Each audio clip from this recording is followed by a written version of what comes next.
It's a positive film. It has heroes and villains, and that it essentially is a fun movie to watch. It's been a long time since people have been able to go to the movies and see a sort of straightforward, wholesome, fun adventure.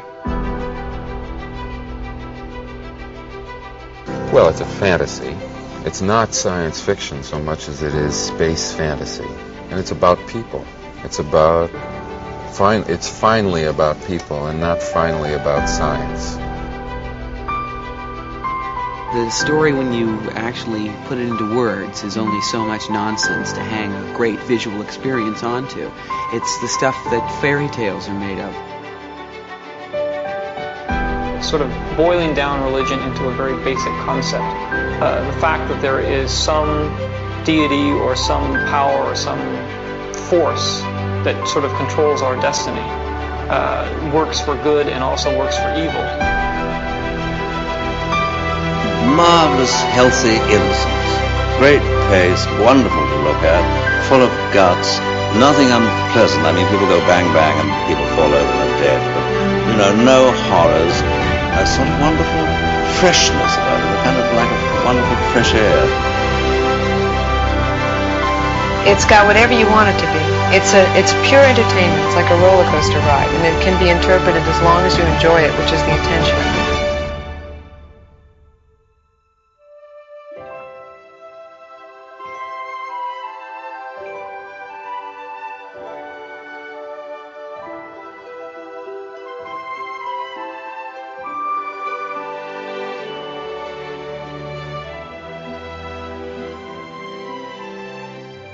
Hello, welcome back to Generation Skywalker. You're listening to the latest episode of The Modern Way, and joining me, of course, are my little modern day men. Actually, they're all very modern with their dress sense and their hairstyles.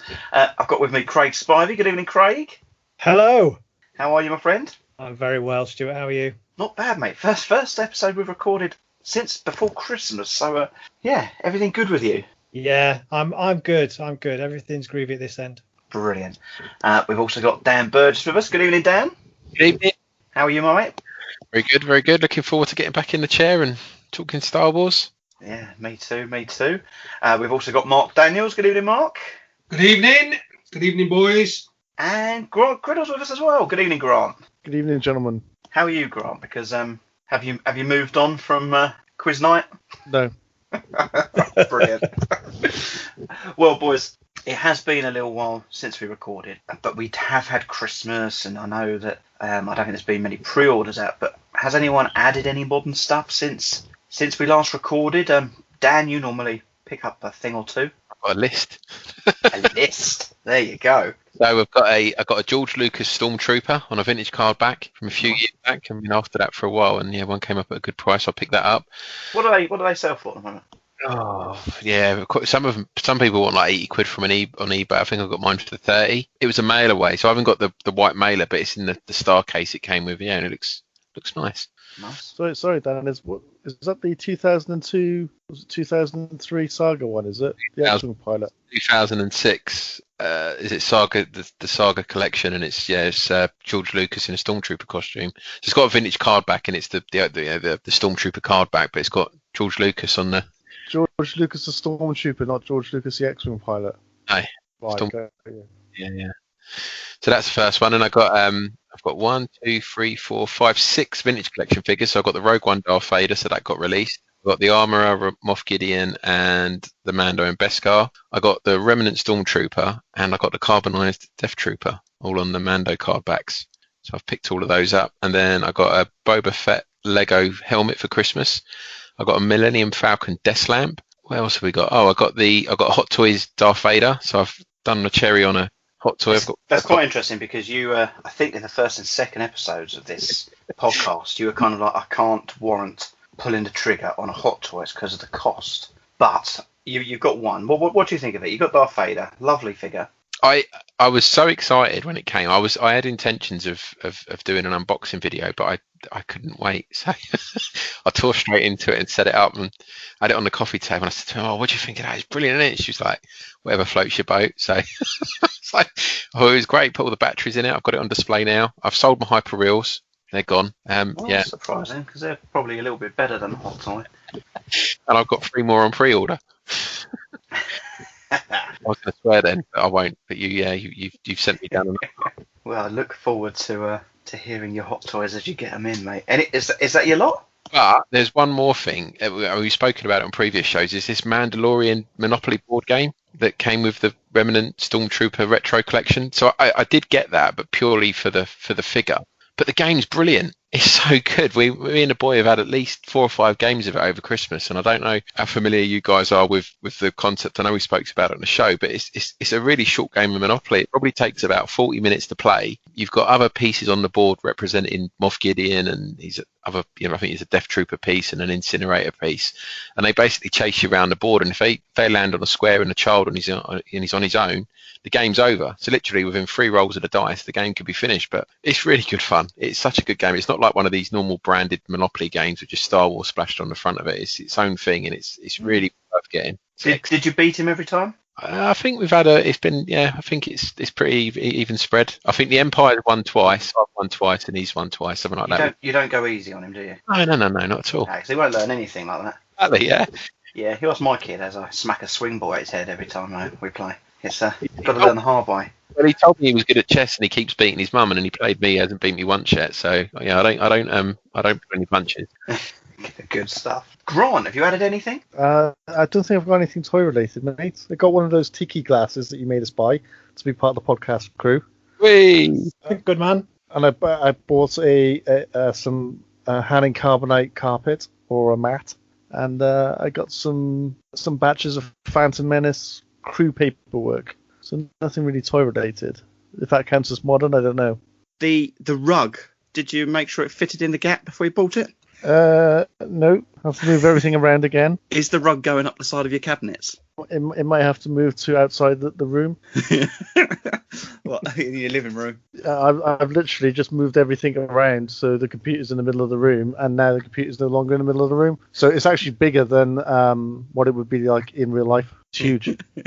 It's more like a Hanning carbonite runway. What tiki mug did you buy? Tauntaun, mate. Obviously, the third best character in all of Star Wars. I need the Tauntaun. Nice piece. Yeah, nice beautiful, piece. Nice baby blue colour. Good choice, yeah. Yeah, very nice. Mark, have you bought anything? No, the only modern thing I have sort of pre-ordered is the Mandalorian Nerf rifle. I got that in pre-order as soon as they were available on Zavi. I've got to have one of those. Not necessarily for the gun. I just love the box. Yeah, it's a nice looking toy, actually, isn't it? A lot of people moaning about the price point on that, but I've got a feeling when they start hitting and people start actually getting them and unboxing them, I think there'll be a mad dash to try and get one, because just from how it looks on the images, I think it's going to be a bit of a sleeper, that one. How much is it in the UK? I think it was about £100, more or less £100, $99.99, which, you know, when you start talking about Star Wars collectibles, it's not a bad price, really. That's and it, isn't it? It's 4 foot long as well. It's not a small thing. It's massive. Yeah, I think that's good. Me and Dan have spent a lot more on Masters of the Universe Origins in the last week than that. I should be buying some of that as well. Oh, mate, I've gone crazy, but that's a conversation for another day. Have you got the Grayskull on order? I have. I did it yesterday. Yeah.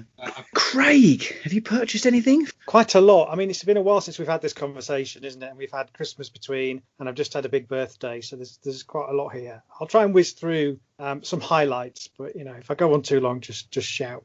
First up, I just wanted to mention before Christmas, a new proof from the Chromolyn Strikes Back arrived. Me and you, Stuart, and Generation Skywalker as an entity all got shout outs in the third printing of a new proof, so I just wanted to acknowledge that and give that a shout out. Great books. We should probably give it some time to review them properly. I was also offered a job lot of 6 pretty big Star Wars Lego sets for a really good price just before Christmas, so I bought those. They're mainly Clone Wars era. I might just do them to check completeness and maybe sell them on, but yeah, that's keep me quiet. On the back of the gift guide that we did way back, I went off and, inspired by Mark's suggestion, bought Battlefront for Kimberly, and then I found a Luke X-Wing Black Series pilot helmet on a Black Friday deal, so I bought her that as well for Christmas. So she was sat shooting TIE fighters wearing her helmet, which is very cute. And also the Jabba and Bib Tiki mug. So they were modern things I bought, but for someone else. But they live in the house, so I thought I'd mention those. And then I bought some little Christmas presents for myself. So I do those little groupings of Black Series figures and the covers from the magazines and things. And I don't know whether it was seeing Luke in The Mandalorian just before Christmas and the anniversary of Carrie's death, which is obviously always on the 27th of December. But it was very much on my mind again, this thing that bothers me, which is that Han and Luke and Leia never got this scene together, in the sequels. So I took it on myself to try and fix that in Photoshop. Took me a while to source the images that worked and kept playing around with them. But I wanted to create that sort of what if publicity photo that we never got of the three of them. So I kind of got something I was relatively happy with, but I went and bought the Black Series figures to go with that. So the Han and the General Leia and the Luke from The Last Jedi, all between about $8.99 and $14.99, so bargain figures really for Black Series. So I've got that as a little set now, which I need to put together. I need to get the image printed and framed. But that was a little project that I set myself between Christmas and New Year. I also bought some Shadows of the Empire bits for my another side focus that I have. So a couple of cheap Italian Power of the Force 2 figures and a lovely sort of promotional poster for the Topps Cards Hildebrand art, which is very nice. And then my birthday's just gone, and it was a big birthday, so I got spoiled. The Lego Death Star was my main present from Kimberly, which is incredible. I don't know when I'm going to start it or where I'm going to put it, but that's cool. And also from a mate of mine, the Taschen book, the archive book, the big one. It's so nice. I opened it, but I didn't touch it until I bought some little white gloves from Amazon. It's a huge book, isn't it? It's a proper coffee table book. Oh, it's massive and it's brilliant. And I've only had a little flick through, properly review that. Yeah, that's quite a lot of modern, really, for 7 weeks or so since we last spoke. It is, mate. You've been proper busy, and I love the your Photoshop idea. You're always up to something. You and Mark are always in that creative kind of zone. Yeah, I'm definitely going to switch straight over to the enhanced version now, just to see the image. I was going to ask about you, what you've been buying, apart from Masters of the Universe. So the Vintage Collection, I did decide to get the Vintage Collection Mandalorian figures, which I will unpackage, keep the card backs, get rid of the bubbles, and display the figures with the Razor Crest. Now, we're going to get onto the Razor Crest in a bit later, because I think I was the first one to order it out of us lot, and I've got issues with Zavi. Because I ordered something else alongside it, they're not sure my order's gone through, which for a big company is ludicrous. No. Absolutely ludicrous. It's just got processing on. They still haven't taken my money. You can have mine for $1,000. It's an ongoing issue at the moment. So I've ordered, I think I've got 7 of the Vintage Collection, but I couldn't tell you what off the top of my head because they were boxed up and put away. So, but I'll tell you what, I did arrive, and I think it was when we were doing the beer show. We talked about the Beer Flight Rancor teeth in the wooden base, and I pulled the trigger just before Christmas on that, and it arrived about a week ago. Oh, it's amazing. It's a beautiful thing. The issue is I haven't got much room in my office. It's taken up a lot of space. Anyone that was tempted by that, I know Jez was tempted by it, I would say go and pull the trigger. I got a really good deal. I think I bought it actually a couple of days before Christmas. It was on a buy it now, but it had a best offer, and I just put in a cheeky low offer and they accepted it, and I didn't pay any customs or anything. I don't know, it just went really swimmingly. That's cool. I'm tempted as well. I did go and have a look, and they're sort of comparable to the big tiki things, aren't they? Really? Yeah, some of them come up on eBay and they're ridiculously high, but I think there's enough that come up at a reasonable price. So actually, tiki mugs. My mother-in-law bought me the Han in Carbonite, which is just ridiculously big. I mean, I know the Jabba and that are big, but it is huge. It is square. You've got that one, haven't you, Dan? Yeah, brilliant. It's enormous. I put I made myself a rum and coke in that on Boxing Day, and it took half a bottle of rum. And I was like, all right. So I guess he's to scale, isn't he, with the other mugs, and then you've got all the extra around him. Yeah, yeah, he's just a big bugger. You could plant in it. You could have a couple of them out in your garden as like plant pots. And it is more like a vase, isn't it? If I got a bunch of flowers and I didn't know where to put them, I think I would pull that off the shelf. The only other thing, I got my son an Oculus, the Oculus 2 for Christmas. The Star Wars games on it are fantastic. I mean, I've bought him all of them, all 3 Vader Immortals and the Galaxy's Edge game. Brilliant. Anybody that's tempted, I think I paid £400 for it. It is worth every penny. Worth every penny. It's amazing. And Beat Saber, I mean, just jiving with lightsabers. What more could you want? So cool. But that's all I can think of for the minute. I'm sure there's other stuff. But boys, I'm just going to put this out generally rather than going around the circle. But anyone got an actual plan in their head of what they want to do in 2021 with regards to modern collecting? I think mine's displaying. I've got all my vintage up and it looks great, but I want to try and display some of my modern now. So yeah, I am looking for some more Deltoffs, and I probably will be selling some stuff along the way as well to make some room. But yeah, I'm having a bit of a clear out this year, I think, and tidy up. Yeah, I'm the same. Need to focus on just thinning it out, making some room, rearranging some things. Yeah, find somewhere to put this Lego Death Star. Oh mate, I've got mine. Mine is built in my office. It is a big lump.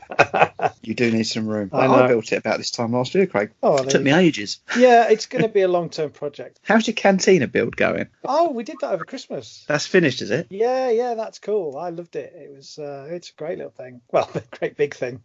It's in several pieces dotted around one room at the minute, but yeah, that's part of why we need to jig things around and find these things home. Mark, Grant, any plans? Was it just continuing as it were? I'm just absolutely stoked for the Razor Crest. I cannot wait for that thing to start landing. Really excited for that. And the retro line, the Mando retro line. I'm looking forward to getting that. They won't be too long. Early summer, isn't it? I think for them, wasn't it? June, July time? Sort of May sort of time was I think the time that I got. It might May as well, yeah. Well, at least that one went through of mine.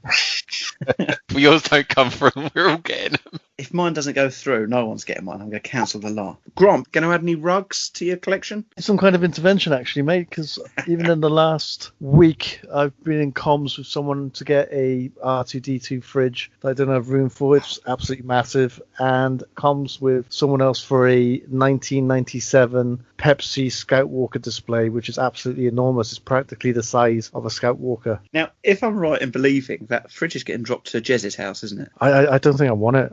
Stu, I haven't got room for it. In my garage, mate, you've got 6 or 7 great big bus stop posters in massive tubes. You wait till everyone sees you first time, mate. You'll be like, everyone be bringing this stuff with you. And can you stop sending me links to 7-foot Jar Jar Binkses? This 1997 Scout Walker display is the first time I've seen it since they were out in the shops. And is that the cardboardy type one? Yeah, it's a cardboard Scout Walker, and you would have filled it with 2-litre bottles of Pepsi. I'm really tempted by it, but there's no need. Oh mate. So there's everyone's plans. We've got Scout Walker displays and all sorts going on here then. Right, so let's get into the meat of it, because we've already waffled for quite a while. So Daniel, first of all, I want to come over to you. I just want to ask you a quick question before we get into it too much. Last year we saw a lot of exclusives that were designed for conventions go onto the open market. I think Craig bought the Endor box set thing, didn't he? Black Series. And there was a lot of them over the course of the year. We shouldn't see that this year because of the conventions are already cancelled. The toy companies aren't going to invest in producing those pieces. But I've also read that many of the toy fairs have been cancelled as well. With that being said, have you heard about the toy fairs being cancelled? So there's the 3 big toy fairs that normally happen around this time every year. So you've got the London Toy Fair, the New York Toy Fair, and the big one's the Nuremberg one in Germany. That's kind of the big prestigious one where most of the big reveals come from. I mean, obviously it's an industry kind of show, so it's not really open to the general public, but we do normally get a few kind of tidbits come out from that. I mean, and normally it's about exclusives as well, so we will find out what San Diego Comic-Con's going to have in the summer and things like that. Unless it's kind of a top secret project, they do normally share some of that. But so far, the New York Toy Fair and the London Toy Fair are both cancelled, and the Nuremberg Toy Fair has been pushed back July, so that's happening in July this year, assuming they can go back to having events like that. In terms of exclusives, because I think when we were talking about this last year and we said, I wonder what's going to, I think I asked the question, what's going to happen? And we kind of all shrugged our shoulders and went, well, they'll just release them or they'll roll them over to next year. Calling out that they're probably all going to get cancelled for this year, it might be a bit misleading. So I think some of this stuff's produced, well in advance, maybe a year or more. So I think some of the wheels are in motion for some of these exclusive. The San Diego Comic-Con is still on. It's not cancelled yet. And a lot of the conventions happening later in the year as well. So I think they have stuff going all the way through to like October with the New York Comic-Con. They're all still on. So until they get cancelled, you've got to assume they're going to have some kind of exclusives there. So I think we will see something, whether or not they, they'll get released through the Comic-Cons if they go ahead, or if we'll get them through Amazon or UK retailers, as we saw last year. who knows? It's all speculation at the minute. No one seems to really be sure, I think is the short answer. But no announcements from toy fairs and things. Are we going to have a pretty dry year when it comes to new merchandise? Well, I don't know whether or not they switch to doing some of this stuff online, or I think a lot of these industry kind of event excuses for people to meet up and do deals and put orders in. So I think a lot of that will probably be done behind closed doors now and on Teams and Skype. And yeah, I imagine they'll be ringing up the big retailers with their wares and trying to flog them a different way this year. I mean, one of the things I did see was, I don't know if you guys called it. So on Friday, Amazon did a Pulse, one of their Pulse presentations, and they spoke about something called Amazon Galaxy. I think it's called, I did write it down, something like Journey Across the Galaxy. Essentially what this is, and it looks like it's US only. I can't find any sign of it on the UK site, but if you go on the US version of Amazon, they've got this on one of the headers. They're going to release merchandise based on planets. So I think the first one they're doing this month is Hoth. So there's a load of Hoth related merchandise that they're going to release this month, and then every 2 months they're going to focus on a different planet, which seems like it seems a little bit out there, but apparently there's going to be exclusive merchandise available through some of that. So whether they're kind of some of the leftovers in terms of exclusives that people have had planned for various conventions that never happened, we shall see. Interesting. I think, yeah, the only stuff that's really on there this time, they've got the we're going to talk about it in a minute, some of the legacy collection stuff. They've got the Han Hoth and the Luke Hoth as 2 figures, but they're not exclusive to Amazon, so obviously Hoth related, so they're on their main screen. Lots of t-shirts and pin badges, nothing exciting yet. You found something. Yes, ma'am. That's it. The rebels are there. My lord, there are so many uncharted settlements. It could be smugglers, it could be... That is the system, and I'm sure Skywalker is with them. Set your course for the Hoth system. General Veers, prepare your men.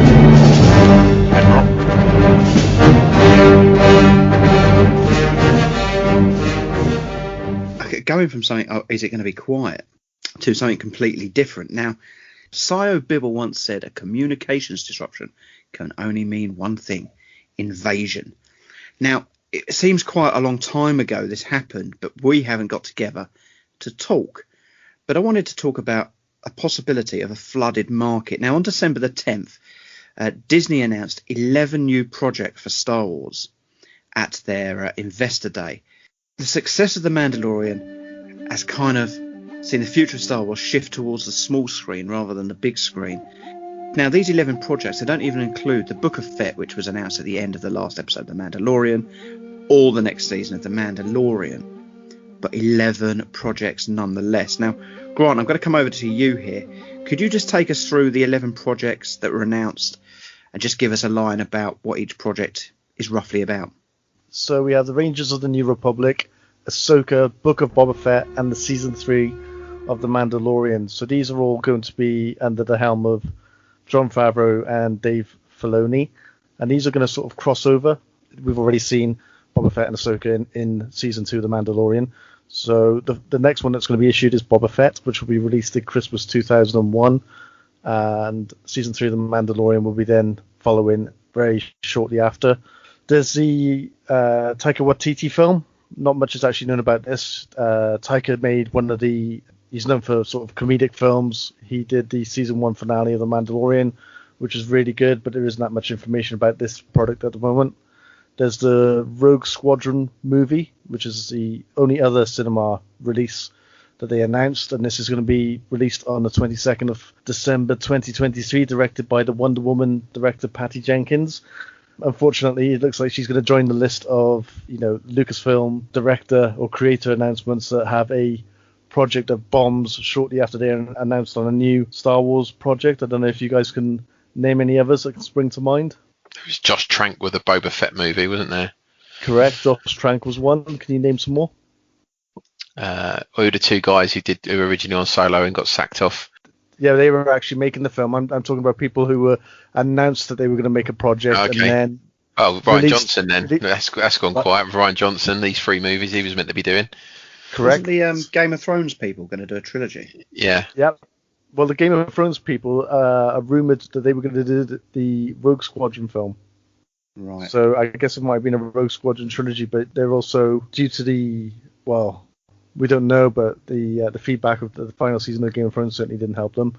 Ryan Johnson, obviously, with The Last Jedi, Josh Trank with the Fantastic Four film, and Colin Trevorrow also made a film that was received really poorly just before he was going to be onboarded onto episode 9. So Wonder Woman 2 has just come out. It's been critically pretty much panned and wasn't very successful at the box office. Not that that says anything under the current circumstances, but who knows? And there's no real information about this Rogue Squadron film yet, so it's hard to say which timeline it's in. There's some debate on whether it's going to be as part of the post Return of the Jedi sort of era. People are looking at the logo and trying to decide if the X-wing inside the logo is a sort of a T-70 X-wing or T-65 X-wing. It's still a little unclear, but yeah, everyone was very excited about it. And then she's released this film. It just seems like Lucasfilm needs to learn not to be so eager to announce these things until their most recent projects being released, I guess. Anyway, moving on. There's The Acolyte, which is a Disney TV series written and produced by Leslie Headland. And this will be set at the last days of the High Republic era, which is a sort of a new era that's, I think it's about 200 years before the Phantom Menace. That's what I've heard, that 200 years, yeah. But I don't know, have you guys, I mean, this High Republic stuff has just been released. I don't know if you guys have read any of it yet. Craig, you're pretty hot on the Star Wars literature. Is this something you're interested in? Yeah, I want to get into it. It's part of my to-do list for this year is to catch up on my novels and get into the High Republic. So yeah, what I've read, it's going down well. I mean, it's not that really early era was never something I was into on the last tranche of Expanded Universe, and it's not something I would have fallen over myself to seek out. But the buzz is quite good. Right. People are saying it's good and it's a nice fresh start, and I'm keen to dig in and see what it's all about. Now you said about the former tranches of sort of like Old Republic kind of stuff. There was rumors this week that they might be reissuing the Knights. What was it called? Knights of the Old Republic. Yeah. But reformatted so it falls in line more with the new Disney canon. So there'll be some slight modifications to it. Okay. Moving on to Obi-Wan Kenobi, which is the long-awaited return of Ewan McGregor and now Hayden Christensen to Disney+. There was lots of rumours about this being a movie. Then it was going to be an 8-episode TV series. It's now a 6 1-hour-long episode series. It's directed by Deborah Chow, who directed some of the best Season 1 Mandalorian episodes. The Sin, if you remember that one, that's when he rescues Grogu and all the Mandalorians turn up at the end. That was one of her episodes. And Chapter 7, which is the one where Nick Nolte gets killed. Spoiler. So yeah, that's going to be, and apparently this is going to be set 10 years after Revenge of the Sith. So I'm pretty excited about that one, to be honest with you. The Bad Batch, which is a spin-off from the Clone Wars TV series, which had their own story arc on the final season of the Clone Wars. There was a trailer that was released on the 10th of December, along with everything else on the shareholder meeting. And it looks like the same animation style as the Clone Wars, but yet another season advanced in terms of graphics and capabilities. I don't actually recognize any of the crew behind it, but it looks like it's set during Order 66 and after it. Star Wars Visions, which is about 10 anime-inspired short films from Japanese animation studios, which will air on Disney Plus this year. There's already some anime shorts on the YouTube Star Wars Kids channel, which is actually they're really good. They look really good. So this is just going to be a bit of fun, I think.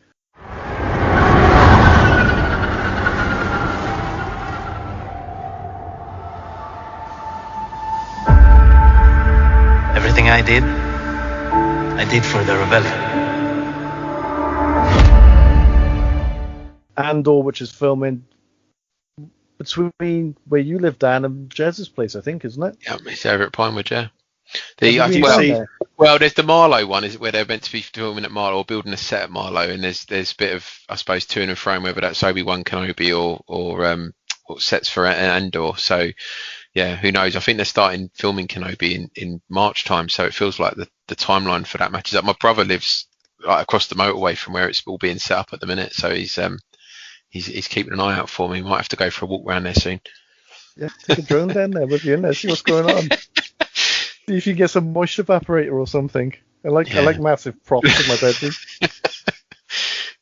The Andor series, so that's Cassian Andor. That's the prequel Disney Plus TV show. A scissor reel was showed at the Disney stakeholder event. It's been directed by Tony Gilroy, who sort of like overtook Rogue One when there was lots of production issues towards the final year of filming on that.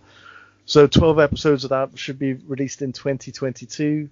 There's a droid story as well, which is a C-3PO and R2-D2 Disney Plus animation by ILM. And Are they going to have the theme tune? animation. I was going to say, are they going to have the In Trouble Again theme tune? I love that song. From the Droids cartoon show, the original one in the 80s. They need to have that theme song. Stepping softly in a danger zone. No weapon in my hand.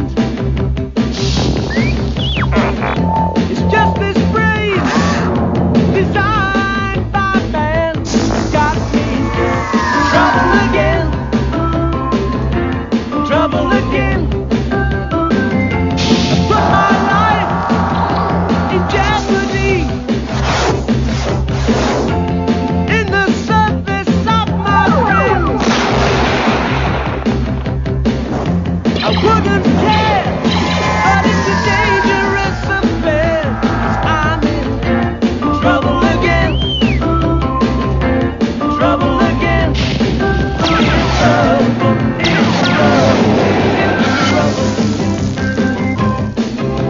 Hello, what have we here? The Lando TV series is coming. It's developed by a gentleman by the name of Justin Simeon, and he's sort of like highlighted as one of the next generation of talented directors. So that's pretty much all of it. Loads of stuff there. There is a lot of stuff there, isn't there? There really is a lot of stuff. What excites you almost off that list? I mean, Grant, I think you've just pinpointed Kenobi. Anything Favreau and Filoni do, and that Obi-Wan Kenobi by Deborah Chow, those really stick out as interesting. The rest of them, Andor sounds interesting as well. Like, I've really liked the characters from Rogue One. I think Andor's got a massive scope for characters, isn't it? You think of the time period it's set. I mean, we're going to see Vader. There's going to be Tarkin. We're going to see all sorts, aren't we? Exciting times. What about you, Mark? Anything on that list which springs out to you? All of it. All of it. All of it. I mean, can you imagine ever being in a position where we would have too much Star Wars? I mean, it's incredible to think that we used to wait years and years and years for a film, and speculation and rumor and you know, all these things that used to sort of drive fandom to create their own sort of stories and universes and characters and stuff, and now we are sort of given a whole smorgasbord of different projects. I mean, what a time to be a Star Wars fan. It's incredible. The things that really strike me, the things that really sort of shine out of that list personally are the Kenobi is a Kenobi series, the Bad Batch, which I've already seen those characters watching the Clone Wars. I thought they were fantastic. The Rangers of the New Republic, I think anything with Favreau and Filoni behind it is going to be a must-watch. And Lando as well, because I actually really liked Solo. I thought Solo was a good, solid film, good, solid Star Wars film. The only one really that I kind of left scratching my head is Andor, because unlike you, Grant, I just didn't find the character that interesting in Rogue One. I just thought he was a bit of a wishy-washy character. So to find him having his own series, I find quite mystifying. But, you know, remains to be seen. The trailer that I saw for it looked pretty cool, so I'm happy to be proven wrong. You know, it's going to be interesting to see where they go with that. Isn't it a bit bizarre that we were told that the box office performance of Solo was down to Star Wars fatigue, and yet we've got hundreds of hours of Star Wars now just slotted in there? Well, I think Disney Plus, they're going to have to really up their game in terms of content, because without The Mandalorian, people signing up to Disney Plus, there isn't a great deal on there. Unless you've got young kids, there isn't a huge amount. So I've got a feeling they are kind of really ramping up the content output so that they can keep people glued to Disney Plus.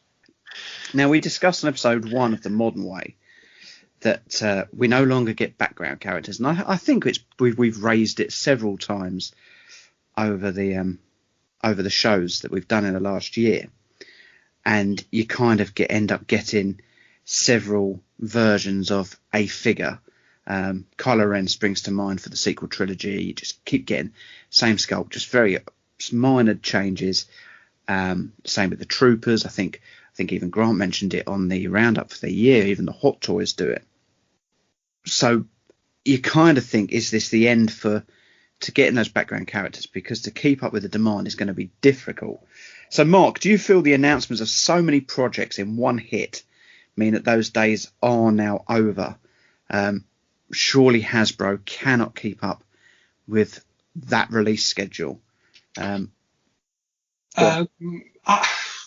we all know that Hasbro absolutely love to wring every last penny out of, molds and characters. You've only got to look at anything to do with Boba Fett. They will, the Carbon series that they put out, those horrendous Christmas Tree Black Series Trooper figures that they did last year. They're not exactly guilty of too much innovation when things like that are concerned. So, yeah, there is a danger that Hasbro are going to pull the purse strings a bit firmer when it comes to creating new lines, new characters, or certainly giving collectors what they want in terms of not having to buy another clone trooper in a different paint scheme or a different card back. So yeah, let's see what happens there. But you would hope that a company the size of Hasbro, with the marketing and the management they've got on board, they would be able to look at what is selling, what collectors are after, listening to collectors. I mean, you've only got to look at the HasLab Razor Crest, sold over 28,000. Their initial target was only 6,000 for that. So they must have been bowled over when they said, right, okay, let's give collectors what they want. They give them the Razor Crest, and boom, off it went. Nearly 10 million in sales due to just on that one product. So surely that does say something, that they do need to start listening to collectors, and collectors do want a bit of variation. We're in new territory a bit, aren't we? Because we're used to the movies being marketed and the toys being produced from the movies, and obviously we have had the animated shows. I'm not really counting that because these are adult oriented more so than kids products. And I don't know, it's interesting to look at how they've marketed hit shows from recent years, like longer running TV properties, so things like The Walking Dead and Game of Thrones, Breaking Bad. I mean, all of those things ran for like at least 5 seasons, so there's that lead time to produce lots of stuff. Movies kind of hit and fade, whereas a TV show has a different pace. And I think we look at those shows, they're probably comparable in levels of kind of mainstream hits. We're Star Wars fans, so our perception of The Mandalorian, I think, is a little bit skewed. But I think your auntie and your brother-in-law, they all got into it. I think it was a kind of popular hit, like the shows I've just mentioned. So when you think about those properties, they all produced figures in different sizes, formats, articulated figures like the Black Series, mini super deformed, blind bagged you got for all of those kind of long running shows. So I wonder whether there are parallels in that, and how someone like The Walking Dead, I mean, characters changed in and out all the time in The Walking Dead. I know, Mark, you're a Walking Dead fan, and somebody being for three shows and then they'd get eaten. But they did look at figures for lots of different characters. And not only did they run the TV representations, they also ran the comic representations along the side. So there is a template there for well-serviced TV shows when it comes to action figures. I also think, how are Hasbro going to approach each and every show? I mean, is each and every show going to attract the same merchandise quota, or some shows going to be covered more than others. I guess it will all boil down to which is what is popular, what the target audience is, who's picking up on it, and also the sort of clamber for merchandise when it hits the shelves, how well it sells. So, maybe the Obi-Wan Kenobi show will see a lot of Black Series figures and vintage collection and what have you, and then the Bad Batch we might not see hardly anything, all aimed at kids. So yeah, it'll be interesting. I think as well what you'll see, like we did with the Mandalorian, so when that first series came out, you only saw, I think they released three or four figures for both Vintage Collection and Black Series, and then obviously now when that first series tick off, now the second one's come out, we've seen a lot more. So I think you'll probably find all of these will probably get some form. I say all of them, maybe the animated shows won't, but the rest of them will all get some form of service, handful of figures, and then if they take off and they're popular, then you'll see more. Do you think though, like, the problem with when you've got so many projects, let's just take Rogue One, for example. Rogue One was a popular film when it came out of the cinema, but yet the Black Series still haven't released a Bodhi Rook figure. Now, surely the 6 members of that Rogue One crew should have been the first 6 figures out. But I think they oversupplied the Cassian Andor and the Jyn Erso figure, didn't they? They massively overproduced them, which is something that Hasbro's had an issue with for all of the Disney releases. I think they did it with Finn and Rey for The Force Awakens, where they just seem to put the main characters, overproduce them to such an extent that they end up as peg warmers and don't actually leave the shelves ever. But then you got characters like Captain Zuvio for Force Awakens that wasn't even ended up being in the film. So I think that was the first film back though, wasn't it? And the range of toys again was quite vast. Sure. I think Rogue One didn't have Saw Gerrera, did it? It didn't have Galen Erso. But the problem is, you're right, Grant. You get a couple of peg warmers. Peg warmers. That's what I'm looking for. So you get a few, but before you knew it, you were on top of Last Jedi coming out, and their attention turns to that. And the Rise of Skywalker. Okay, the film flopped. We hardly had any product at all. But Dan, you just said about the Mandalorian, a few figures, and the second series thing. But when you look at the list, we're getting onto it shortly. But there still isn't, I would say, a huge amount of product for the Mandalorian. There's still no IG-11 on a vintage collection card, and the thing is, IG-11 is dead. It was killed in Series 1. Are they really going to go back and make that figure now, or are the vintage collection collectors going to miss out on that one? I don't know. We'll find out. I mean, what's a lot of figures? I mean, when you look back to the vintage days and we were doing, first 12, there's 12 figures released for the first movie. I get it's 40 years later, but how many figures do people want? I mean, for me personally, the number that's out at the minute, okay, we're missing IG-11, but I'm quite comfortable buying a dozen figures every couple of years. I don't need a room or boxes full up in my loft. Just release quality and good characters. You're saying releasing quality and good characters though. I'm not sure how many vintage collection is. Let's say there's 12. Something like that. But out of that 12, there's probably 4 or 5 of them that are the Mandalorian. Yeah. That's the problem. There's the selection isn't there. There's a couple of Grogus, isn't there? Yeah. Outside of those characters, how many actual characters are there though? Are we just hitting the same thing? The same with the Black Series. I mean, I've got a feeling there's a good 5 Black Series of the Mando. But you go on eBay and you look at those figures and they're selling. I mean, I felt so sorry. I mean, Jez made the point. I can't remember what show it was when we were talking about this. Parents are having to go on eBay and spend 40, 50 quid to get their kid a Mando figure for Christmas. That's what it's come down to, because they're just not making them quick enough and they're not in the shops. People are having to go online and get them or get scalped on eBay. So there's obviously a demand there, without clearly a demand, and for some reason it's just not hitting the right bells with Hasbro. They're just not getting it. There's far more variables now than there used to be, isn't there? Like you said, that there's a shortened window between projects. There's multiple projects. There's the change in things like distribution. There's the change in the audience, or if kids are going to be buying toys, or whether it's going to move to an adult market. That sounds dodgy, adult market. More collector orientated, and then obviously the move from 3 3/4 to 7-inch or 6-inch figures.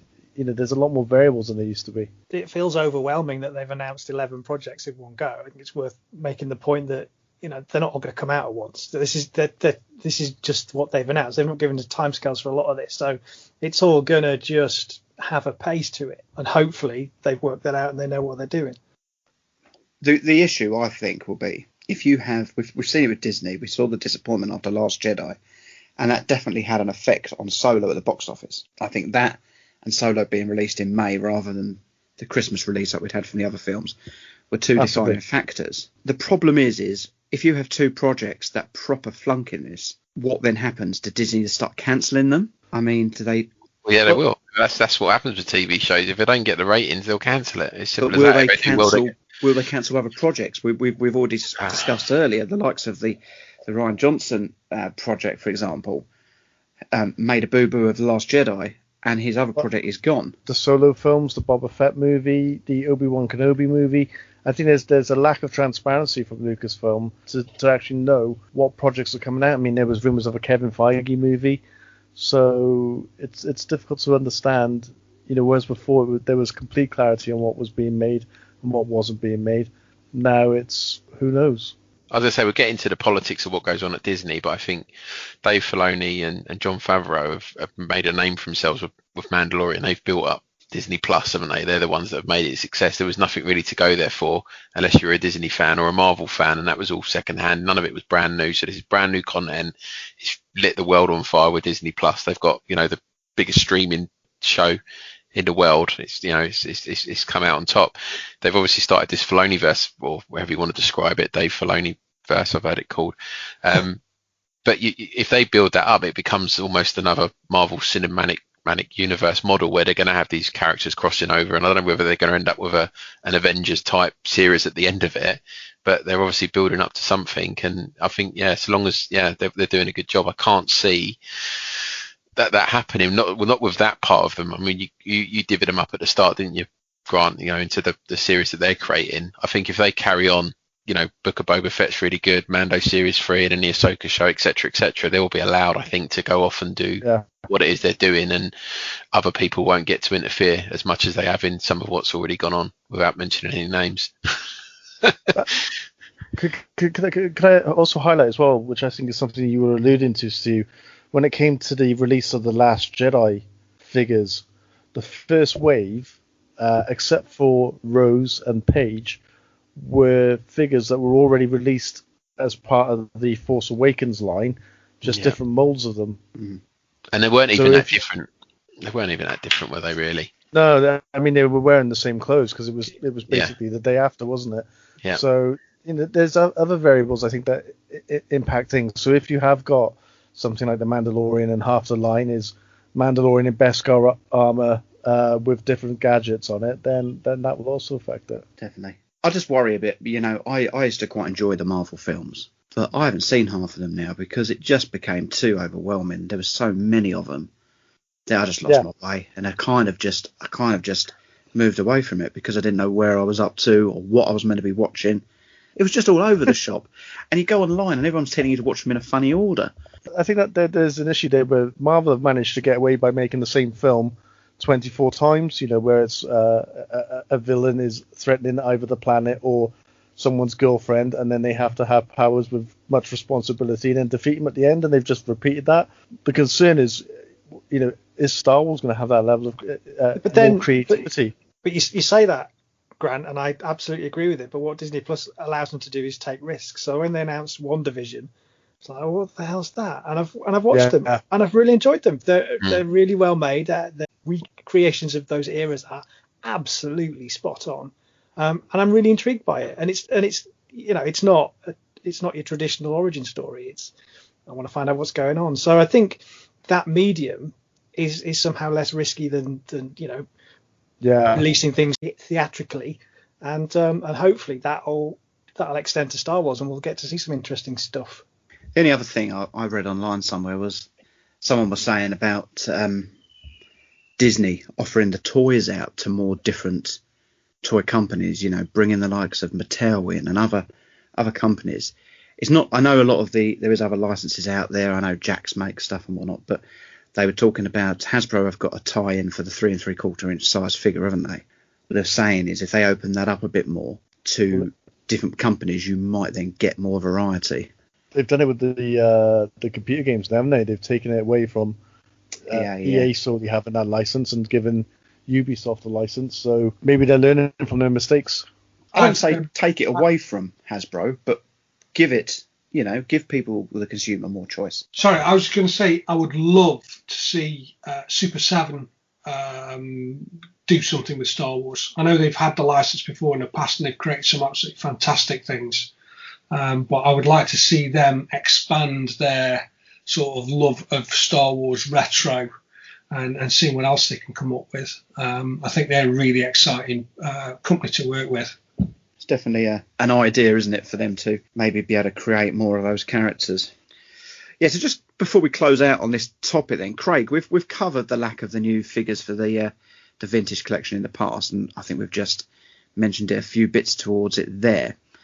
But unless Hasbro step up and commit to making newer sculpts, surely the vintage collectors will struggle to get representation of even the main characters the way they go. And we've just alluded that they still haven't done IG-11 for the Mandalorian.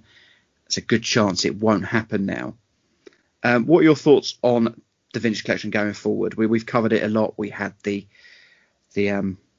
petition on last year. What are your thoughts about what's coming in the next 12 months? Yeah, well, we discussed it, didn't we, on the Roundup show, how the perception is that the vintage collection is pretty healthy, but the reality is that, when you dig a bit deeper, a lot of it's reworked, repacked, and it's not getting the love that other lines like the Black Series are getting. And I think something that really highlighted that lack of investment were the two play sets that they released last year. So the Carbon Freeze set and the Tantive Corridor set. And this is mind blowing, right? So on that Tantive Corridor set, there's a few little scenes you can make with your figures, and the Leia that's on the box is from the original trilogy collection, which was from 2004. Brilliant. Right?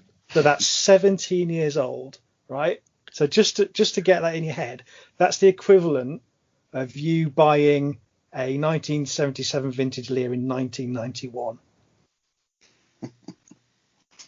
So it is strange they make those play sets and then they're not giving you the not populating them on them. Yeah, it's crazy. And they're saying that they will service the line, but all the noise is around play sets and ships, which we just discussed those, but the Razor Crest as well. And that's because the scale suits it the most, I think. That's the ideal scale to build a big play set or a big ship.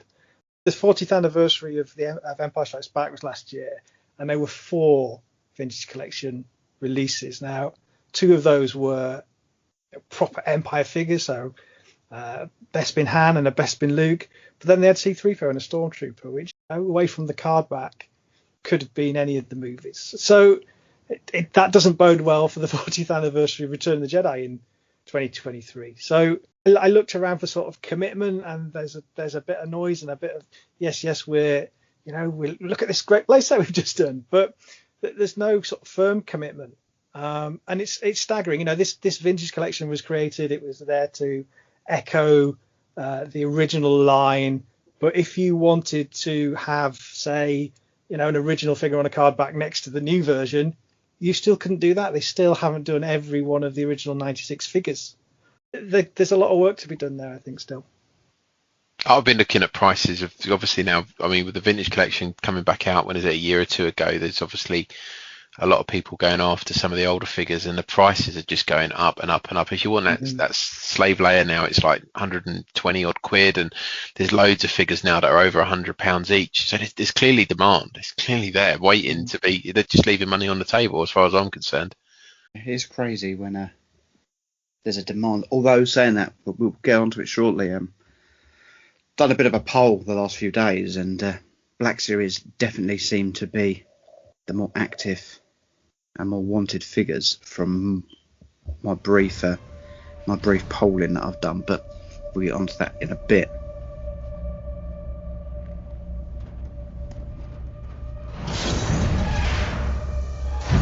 Grief Karga said you were coming.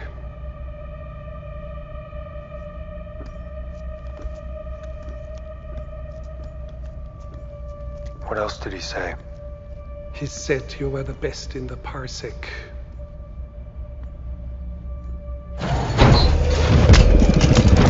Freeze! No! Drop your weapons!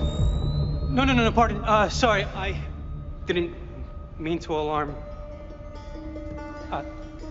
This is Dr. Pershing. Please excuse his lack of decorum. His enthusiasm outweighs his discretion. Please lower your blaster. Have them lower theirs first. We have you 4-1.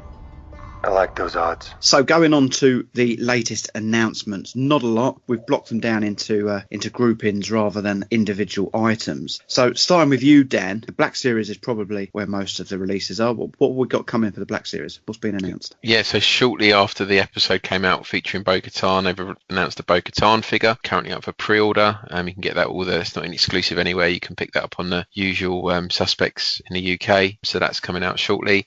And then they've also announced the second wave of the archive collection for this year with the 50th anniversary of the Lucasfilm. So there's an Imperial Death Trooper, a hover tank driver, Shore Trooper, and a Tusken Raider, all of which, well, 3 of them at least appear in the Mandalorian, so you can kind of see the faults there and why they're putting those ones back out. And even the hover tank driver is a rework of was he the Transport Trooper, I think he's called in the episode in Mandalorian. So they're all kind of tied into Mandalorian, funnily enough. That Bo-Katan is lovely. It's a very good figure, isn't it? So there were some figures that were announced last night.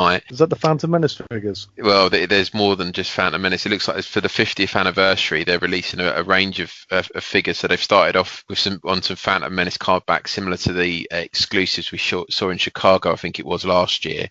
Well, it wasn't last year, it was the year before now, wasn't it? So they've got the 6-inch Jar Jar Binks, Mace Windu, and Qui-Gon all coming out on, I suppose, are they vintage? They're not really vintage, are they? Episode 1 card backs, the red cards with Darth Maul in the background. So they'll be coming out in the at some point this year, again celebrating the Lucasfilm 50th anniversary. Now there were some other ones as well. I'd heard there's a Count Dooku as well coming out on I'm assuming it's going to be an Attack of the Clones card back, but they haven't shown that image yet. So I think it's almost a generic image of Luke holding the lightsaber up, wasn't it, on those card backs that came out for Attack of the Clones. That is the lot for the Black Series. Wonderful. Now, as always, the hot toys do seem to be constantly on it, with a few more added. Again, Craig, you took a little look at this. Yeah, they're outpacing the other lines in some respects. So we've got 4 announcements from Hot Toys, and they are all troopers. So we've got a re-release of the Rogue One Shore Trooper in a Mandalorian box, but he's slightly different. He's got some differences to his armor, the markings, the weathering, and it comes with a satchel. So not a direct rebox. Some changes there. He's on pre-order at the minute from Sideshow for $230. But if you want a troop build, you could also get yourself a Shore Trooper Squad Leader, but he's based on the Rogue One, so he's not a Mandalorian character. He's movie based, and he's got the blue markings of a leader, and he's got the skirt, sort of the half skirt that drops down the back rather than the hip armor that the regular trooper, and he's on pre-order as well for the same price. Then we've got the Transport Trooper. At first glance, very similar helmet. It is a different sculpt, and he's obviously based on the troopers in the episode from the Mandalorian where they are storming the Imperial base there. He's slightly cheaper. He's on pre-order from Sideshow at $220. But the standout really is the Dark Trooper. You know, as soon as a month after the end of the show, they announced this, and it's the only scale that I think I'm right in saying that they've announced this figure. So he's a showstopper. He stands taller than all the others. I think he's a good couple of centimeters bigger, and he's going to stand tall on your shelves. Comes with electronic features, so his eyes light up. He's a stunner. All unique pieces as well on that Dark Trooper. I thought some of it might get recycled from K2SO. The design is slightly different. K2SO is very spindly, isn't he? I think it's a design cue that the designers on the show have brought in. I think those elbows and those wrists just anchor it back to that K2SO design. Obviously, the helmet has its origins in the Stormtroopers, the belt and sort of the proportions generally, but obviously upscaled and these big shoulders. Those Dark Troopers are also in an episode or a few episodes of Rebels as well. I know them from the games. I don't remember them in Rebels. Yeah, I totally forgot they were from Rebels. I remember them from the games as well. And they are quite different, aren't they, on the Dark Forces games? But there is an episode of Rebels where the Dark Troopers are actually in it. Recognize the face and the Ralph Boquari sort of grill on the front of it. Might be worth going back and comparing it to see if they are the same as the ones that appear in Mandalorian. Well, they referenced in the Mandalorian that they weren't. They took away the organics, so maybe they were troopers in armor in that, and then they've evolved it into droids. It could be, but the ones in Rebels do look like droids. Those Shore Troopers, they're that's quite a rare hot toy, isn't it, Grant? Are you aware of that being a rare one, hard one to get? It is. It's such a small limited run. They're going for like $600, $700, $800 on eBay. And is the one that's out already then, that's that rare one, is that the same as either of these two, or are these two unique to that? Like Craig said, it's slightly different, so there's slightly different paint jobs and paint apps to it, but it's pretty much the same one. The Transport Trooper was announced for the Rogue One line, and there was prototypes that you could see. I think Star Wars Celebration, they had a prototype there, but they never released it. So they've gone back to that prototype and painted it green, and bam, you've got a new figure. So if you want to pre-order them, www.sideshowcollectibles.com. Yeah, the Dark Trooper's a little bit more expensive. He's $260. But pleased to know that while you've just been talking, I have just pre-ordered myself the Dark Trooper. We love a live purchase on this show. Have you really? I have, yeah. You won't regret it, mate. It's got light up eyes. So. Exactly. Yeah, man. What's not to love? Sorry, Craig. I disturbed you. No, I'm done. I can't top you buying one on the back of that description. There we go. Mark, now I know you've been quite into your helmets. I don't know how different this is, but another Boba Fett Black Series helmet. Who'd have thought it? Hasbro repainting an existing product. I mean, the guys on the board of directors must have been rubbing their hands together. Not only is it an existing product, but it's Boba Fett. So, it's everybody's a winner in this one. It differs in no way whatsoever from the Empire Strikes Back version, other than it is the paint app for the newly painted Boba Fett helmet towards the end of Mandalorian Season 2, where he gets his armor back. So there's even less detail involved. The mold is the same, the detail is the same, it's just a different paint app, and that's all that's different. They even kept the molds the same for the prototype version. The only thing they changed on that was the top of the helmet, because obviously there's no dent in a prototype helmet.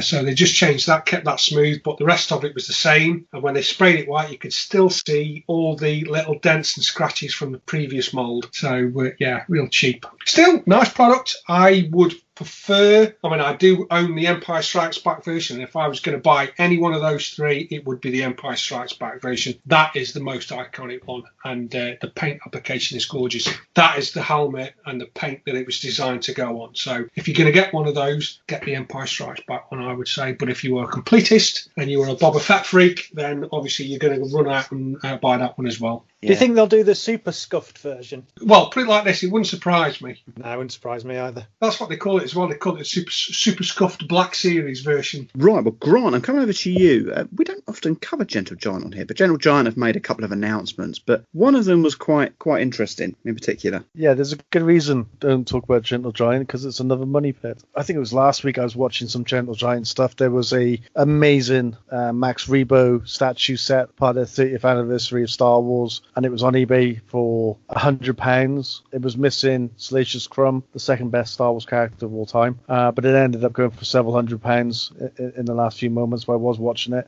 Amazing, beautiful set. There's a 30th anniversary Rancor set as well, which is also really beautiful. So the thing with these Gentle Giant sets is that they're done in a limited number, and they actually keep their value. If not, the value actually goes up on these. So the ones that we're looking at today, there is a Grand Admiral Thrawn mini bust, which is part of the Gentle Giant's 1:7 scale busts, which was limited to 3,000 pieces. Gentle Giant have done a massive line, probably as big as the original vintage line in sort of like busts. Your torso sometimes with arms and guns and stuff, but sometimes just the sort of like the torso profile. So they've got a Grand Admiral Thrawn that they've just released, which is looks exactly like it does on Rebels. It's absolutely beautiful. That's at $59. They've done a Commander Rex, which is limited to 2,500 pieces. This is the Rebels Rex, but done in sort of like a realistic style, as if, I don't know, maybe what Rex from Rebels would look like if he was in movies. So that's 2,500 pieces at $120. And they've also added a milestone statue. So they do have a range of what they call milestone statues. It's a 1:6 scale statue, basically, of Princess Leia in the Death Star prison cell,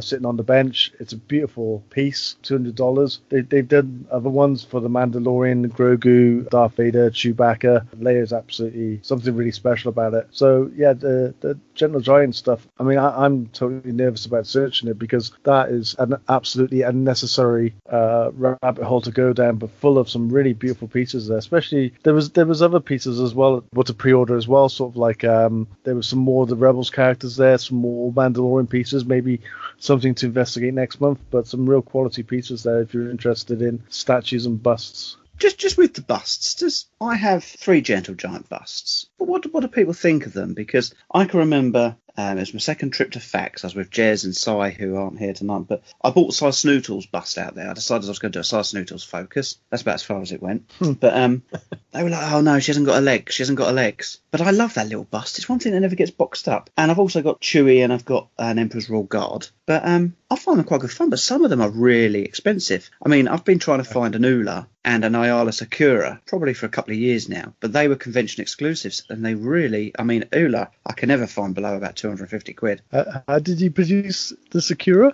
Yeah, Sakura. The first name? Ayala?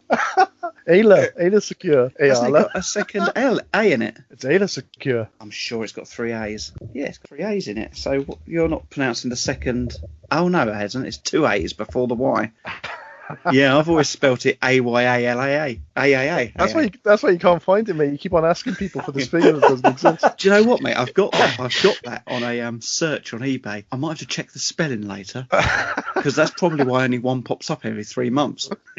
The one is so rare. She's worth a focus on her own, but there's not much out there. Anyone else own any of this stuff? I've got a Stormtrooper one. I think I got it at Father's From for like 15 quid. Some GameStop exclusive. That's him. They're nice. Some of them look better than others, I'd say. There's some, I think some of the human characters don't look as good, but the armoured characters are pretty cool. I'll tell you what you want. Here we go. Let me get a pen. Dan, is because you collect Rogue One, you won't find this on much other stuff, and that's Bistan. They do a Bistan bust, and it goes for only about 30 quid, but it's quite cool. Is he the little dude in the back of the ship shooting at the AT-AT? Is he one of those? Is he that guy? Yeah. Bistan. Okay. I'll keep an eye out for it, Stu. I'll add Mate, it. well, it's quite cheap. I'll keep tagging you in them if you want. Nice. Perhaps we'll have to revisit the Gentle Giant busts, because it'd be interesting. Because, like you say, there is a huge range of them. Right, let's get back on track. Dan, coming to you next, because I know you always love this. The Funko Pops, and wow, the Valentine's editions. I've got a funny feeling Mark might be in for them. If he ain't, I'll order them for him. Send them to him on February the 14th. Yeah, so we've got, I think there's 11 on the list. We've got a Luke Hoth. He's the first one, so we'll just cover him off quickly. So he looks like a re-release. He's got a different coloured bust. Where did I get bust from? I was thinking of Ayla Sakura. A different coloured base.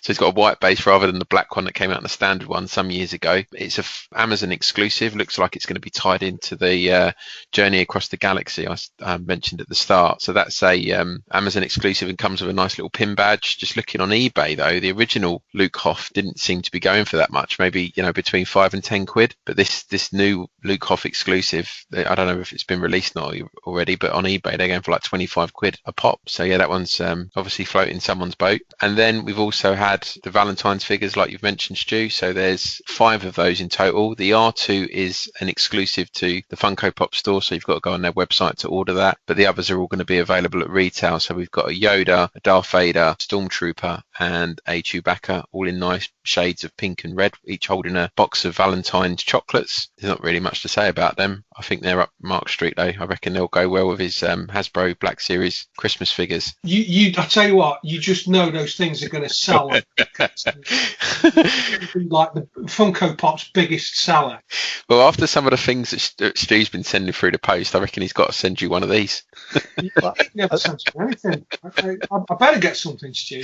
What sent you through the post? What have you sent me through the post? Weightlifting magazines. Oh yeah, I forgot about those. Yeah, loads of 1970s. I bought a load of football magazines from the 60s and 70s, and it had a load of weightlifting magazines with them. So I sent a lot of them to Dan. So I've bounced them on to my mate. You don't know. Well, yeah, they're in the post to him at the minute, so he's gonna. Yeah, I'll keep passing the love on with those. So keep them coming. Start worrying when he starts sending you Gladiator magazines. Yeah.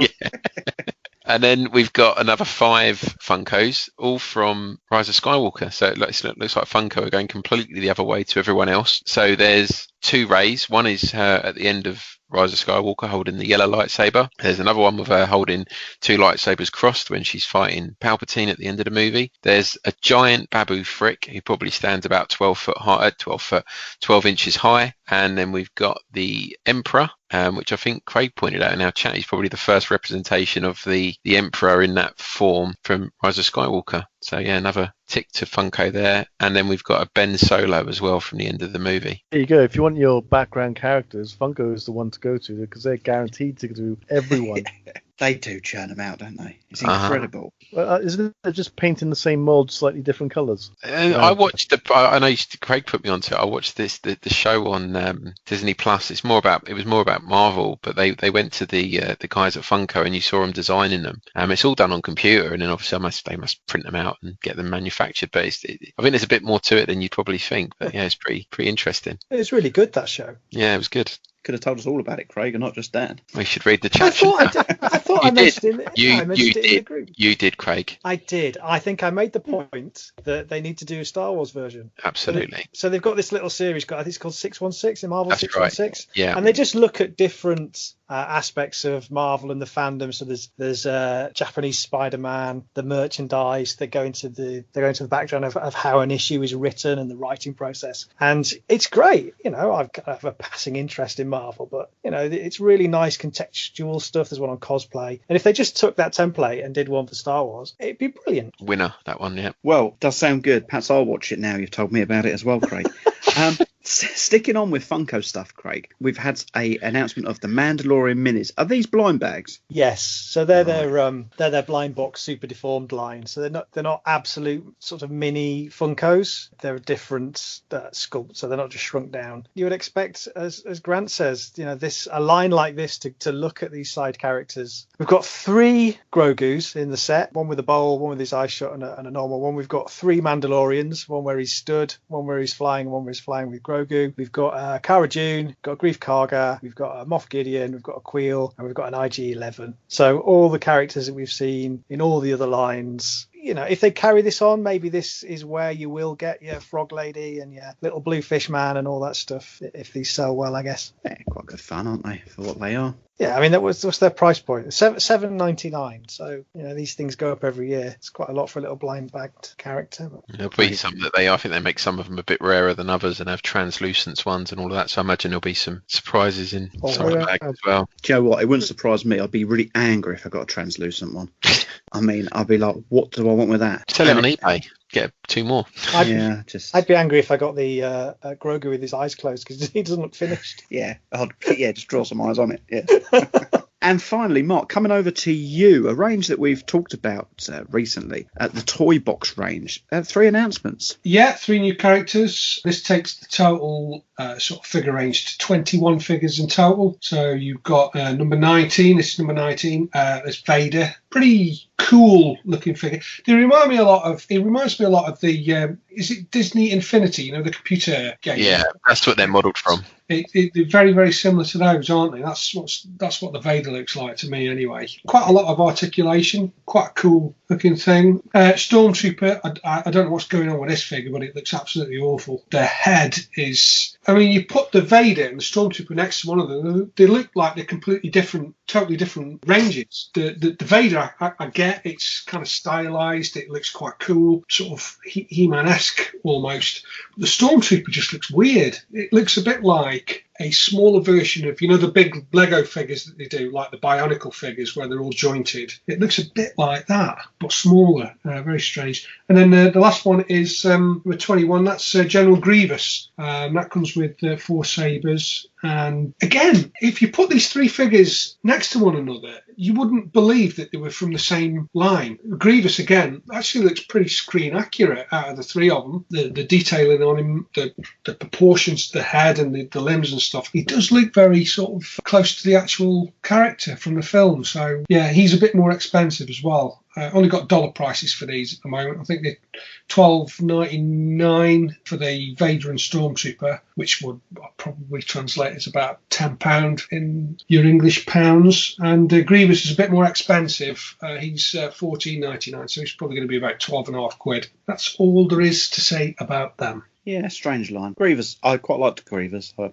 did think Daniel probably buy that. Probably. If I end up in a Disney store someday in the future, I imagine he'll spot it and, Dad. So, yeah, a few bits and pieces there for you to delve into. I mean, I've just delved into the Hot Toy. I can see Craig getting the Leia milestone statue because he's got the flooring he collects. It is done. Is it? You've done it? Yeah, I've done it. Yeah. Live on air? Or was it already No, I done? did it the other day when we were talking about it. I can see Mark going down the Valentine Funkos, so there's definitely something for everybody there.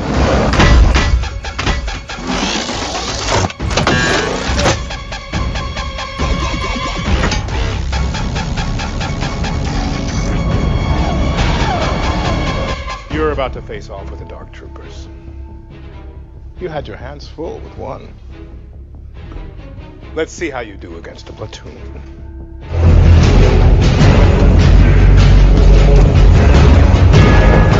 The second series of Mandalorian's now finished, and I thought we'd have a bit of a recap and a bit of expectations when it comes to the toys from the Mandalorian. Like we say, the dust has now settled on that second season, so we can look at it and revisit it now with some fresh eyes and have another look at what we've already received.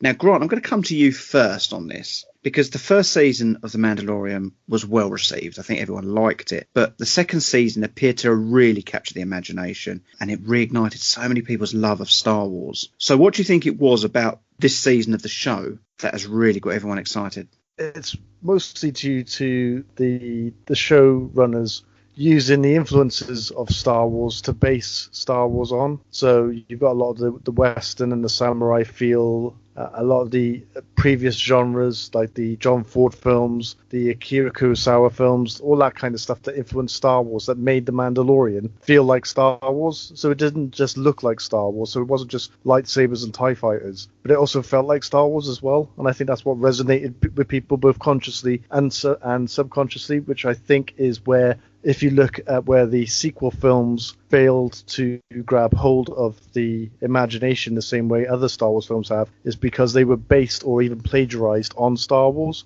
So, The Force Awakens was a lot like A New Hope. The Last Jedi was The Empire Strikes Back, but just turned on its head. And I think that that's what they thought Star Wars was. And I think that wasn't correct. And I think why The Mandalorian has resonated so much, why people think it makes it feel like the original trilogy, is because it's based on exactly the same things as the original trilogy. And I think that's why it's got that extra bit of George Lucas magic, that sprinkle of George Lucas magic that was clearly missing from the sequel films. Don't know if you guys agree on that.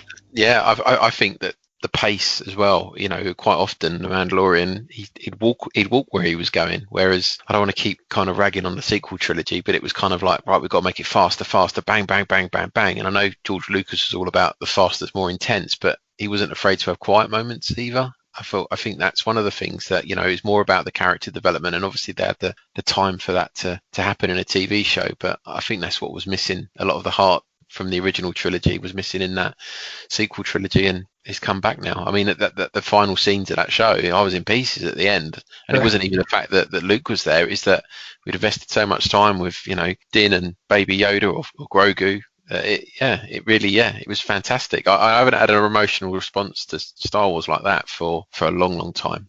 So I think many people thought they'd really missed the boat. I mean, Disney I can remember Christmas 2019, why is there no merchandise of Baby Yoda? And they've made up for it since, haven't they? I mean, Baby Yoda is on everything. It's available on everything. I bought one of the plush ones probably last summer, and my little girl still puts the bed in her bedroom each night. So it became, flooded, really, the merchandise of that. We've just said it with the Funko Minis, set of 12. There's 3, and I think 2 of the other characters are also holding a Grogu. So I just want to recap what has been released to this point, because I know we've touched on it occasionally over the course of this show. We've touched on the old Black Series. We've discussed how many Mandalorian figures there have been in the vintage collection. So we'll come to that in a minute. So, Craig, I'm going to come with you first. Can you just give us a bit of a rundown of the Black Series and what we've already seen in regards to the Mandalorian? So the Black Series, this is our collector-focused line. This is, I think it's fair to say, more for display than play, and that's borne out by the effort they're putting into the packaging at the moment. Looking first at the eponymous character, so looking at Mandalorian himself.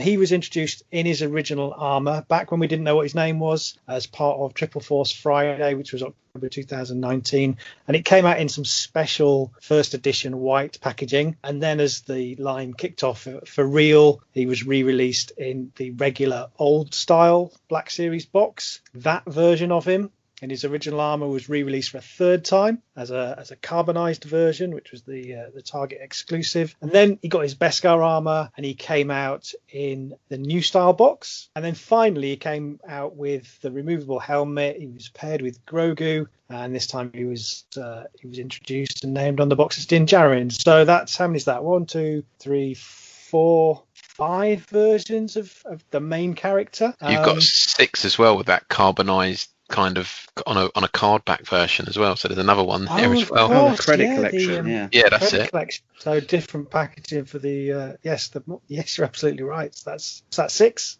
Yeah. Obviously, the standout star was Baby Yoda, and he's had 4 releases. First version, where he was on his own, was released in the smaller box. Porgs were, but that was re-released again because they didn't paint the collar and the cuffs, so there was a running change. So 2 versions of him in that original black box. Then he came with Din Djarin in the build-up pack, and there's also a version of him with the Biker Scout, although that's technically just a head in a bag. All the other main good guys have been released. So we've got Cara Dune, Grief Karga, IG-11 and Queel. They've all had figures. The Mandos have been represented by the Armourer, where you've had 1 basic one and 1 in a nice box with extra accessories and furry shoulders. And you've got the heavy infantry Mando, which we established as Paz Vizsla, but they didn't really do anything with that little nugget on the show. And of course, Bo Katan is coming, so she's been announced as well. The bad guys, we've had Moff Gideon, we've had a clean and a dirty Stormtrooper, an Incinerator Stormtrooper, which is a repaint, and a Biker Scout. And in terms of background characters, I guess the Jawa is the only one really, and he was a repack of a 2017 version, but with a soft goods cloak. He came out in the white box, and then the standard black box. And as Dan says, there were the credit collection versions of Cara, IG-11, Mando, and a Stormtrooper, wasn't it? I think it's quite interesting looking at that list. I mean, we've already mentioned that they released the same figures. So how many is that? 23 without the credit collection? Is that right? Yeah, that's what I've got. In a 23 selection there's not a great deal of variety, though, is there? Really? It's back to my point of display rather than play, isn't it? No one's going to, build scenes out of these things, because you couldn't really. They're more like, here are the key players, put them on the shelf, and don't they look lovely? And this is their main go-to line now, so it'd be interesting to see where they do actually go with it. But Dan, you looked at the vintage collection, so if you could do a similar sort of thing to what Craig's just done. So I'll try and follow the same pattern. I haven't thought it through as much as Craig, but I think I can do it on the fly. So in terms of the Mandalorian himself, he was released on a vintage card back with his, I suppose, standard armor before he got his full Beskar armor. So we got that release. Then there was the Beskar armor release that came out just recently, and the build-up pack. There's also the version that's coming with the Razor Crest, so he's got a soft goods cape with that, so he can sit down in the cockpit, so it's slightly different to the others. And then with Grogu, we've obviously got the one that's in the build-up pack. There is a standard release coming sometime this year with the Pram, and then again you've got the version that's going to come carded with the Razor Crest. Outside of that, you've got the Armourer, Cara Dune, the Incinerator Trooper, you've got the Klatooinian Raider, who came with the ATST Raider vehicle. That was only available in that, but not carded. You've got Moff Gideon, Remnant Stormtrooper, you've got the Death Trooper on a carbonized card back, and you also have the Jawa that's coming with the Razor Crest as well. And Grief Karga we know is coming in 2021, don't we? So 13 figures with the Death Trooper. That doesn't include the ones that come with the Razor Crest. Yeah. Again, 13 figures, 14 figures. I mean, 25% of that is the Mandalorian again. Yeah. And if you condense those lists down to single figures, I think you've got 2 figures in the Black Series line, the IG-11 and the Queel. Everything else might not be released yet as of today, but in Bo-Katan. Pretty much a Biker Scout, but what's the Biker Scout? He's a repainted version of an older one. I'm sure if they wanted to, they could redo one of those. So it's all in the offing, isn't it? It's not like there's a unique sculpt. I mean, I imagine IG-11 relatively similar to IG-88. Would it take that much to take one and give them a couple of bandineers and throw them on a card back? Probably not. Yeah, so it is easy, but They are they just going gotta to do do it? it. Yeah. That's the question there. Now, Mark, I'm going to come over to you because I know you've had a lot of love for the HasLab Razor Crest project. First of all, can you just give us a reminder, just recap exactly what it was, the release date of it, what was coming with it, and how well it was backed? I think you alluded to the numbers earlier with regards to that. This was sort of offered up by HasLab towards the tail end of last year. I think it's sort of announced in September, and the end date to sort of get your order in, your pre-order in, was the 9th of November. And initially, the target to get the thing made was 6,000. As I said earlier, that was absolutely smashed and ended up being over 28,000 backers, which netted Hasbro almost 10 million in sales just on that one product. It was retailing at, well, the UK price was £349, which when you look at it and you see what you get with it, I honestly think it's massive value for money. So along with a ship, which is a whacking 30 inches long and a 20-inch wide model, it comes with, as Dan's just mentioned, an exclusive Mando figure with a soft cape. And then on the different tiers, so if we got to 7,000, 10,000, 15,000, each time it was released another edition to come with the ship if you backed it. So the first one was an escape pod, which bizarrely was never even seen in the show. So I don't know why they came up with that. It's a bit strange that, because it's on the Lego set as well, Mark. I built the Lego set at Christmas and they've got that on there too. It's weird. It's almost like Lucasfilm and Hasbro were in talks to say, like, what can we add to what can we add to the ship to make it more interactive? And Lucasfilm saying, wow, there is an episode where there's an escape pod. It's almost like that was discussed. It must have been. It's just a very strange addition in my opinion. But anyway, I digress. The second one is, again, as Dan alluded to, a child figure with a hover pram from the end of season 1. Is the main difference there the card back, or is it something different with the figure, Dan? I think that the child's got the ball, the control knob in his hand. Right, okay. Yeah. And then tier 3 was 4 carbonite blocks, which you see in the first episode of The Mandalorian. So you get 4 different characters in all frozen. Tier 4 was a display stand, so it looks, you can put your model sort of on a sort of tilt, so it looks like it's flying. Pretty cool addition, that. And number 5 was the off-world Jow, which again has been mentioned again, but it has an exclusive card back. It has an open mudhorn egg and some exclusive accessories, including a necklace. I think it's a Jawa Elder, I think this particular character is. So when you sort of take all that and piece it all out, for 350 quid, in the great scheme of things, in the Star Wars collecting world, I think that represents pretty good value for money. So that's basically where we're at with that at the moment. So obviously, during the second series, we saw the Razor Crest get destroyed.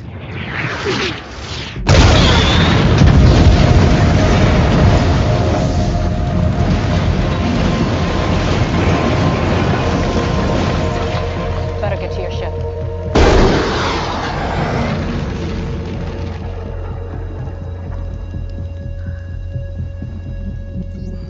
Do you think it would have got 28,000 backers if people had known that? I mean, there was a bit of Star Wars fans, they're not known for their knee-jerk moaning reactions, are they? But yeah, there was the usual sort of uproar with anything that doesn't meet with certain fans' expectations, and people in protests pulling their backing of the project, which to me is just so ridiculous. It's unbelievable. I mean, there was the analogy made that the HasLab's previous Star Wars creation, which was the Jabba sail barge, which again, absolutely fantastic item, that blew up. That was only on screen for a few minutes, and that blew up. And that didn't stop people racing to get those and paying over the odds once they entered the secondary market. It's just bizarre that fans can sort of take that stance, out of protest. They're not going to back something because it's been destroyed. It doesn't stop me wanting the item one iota. It's just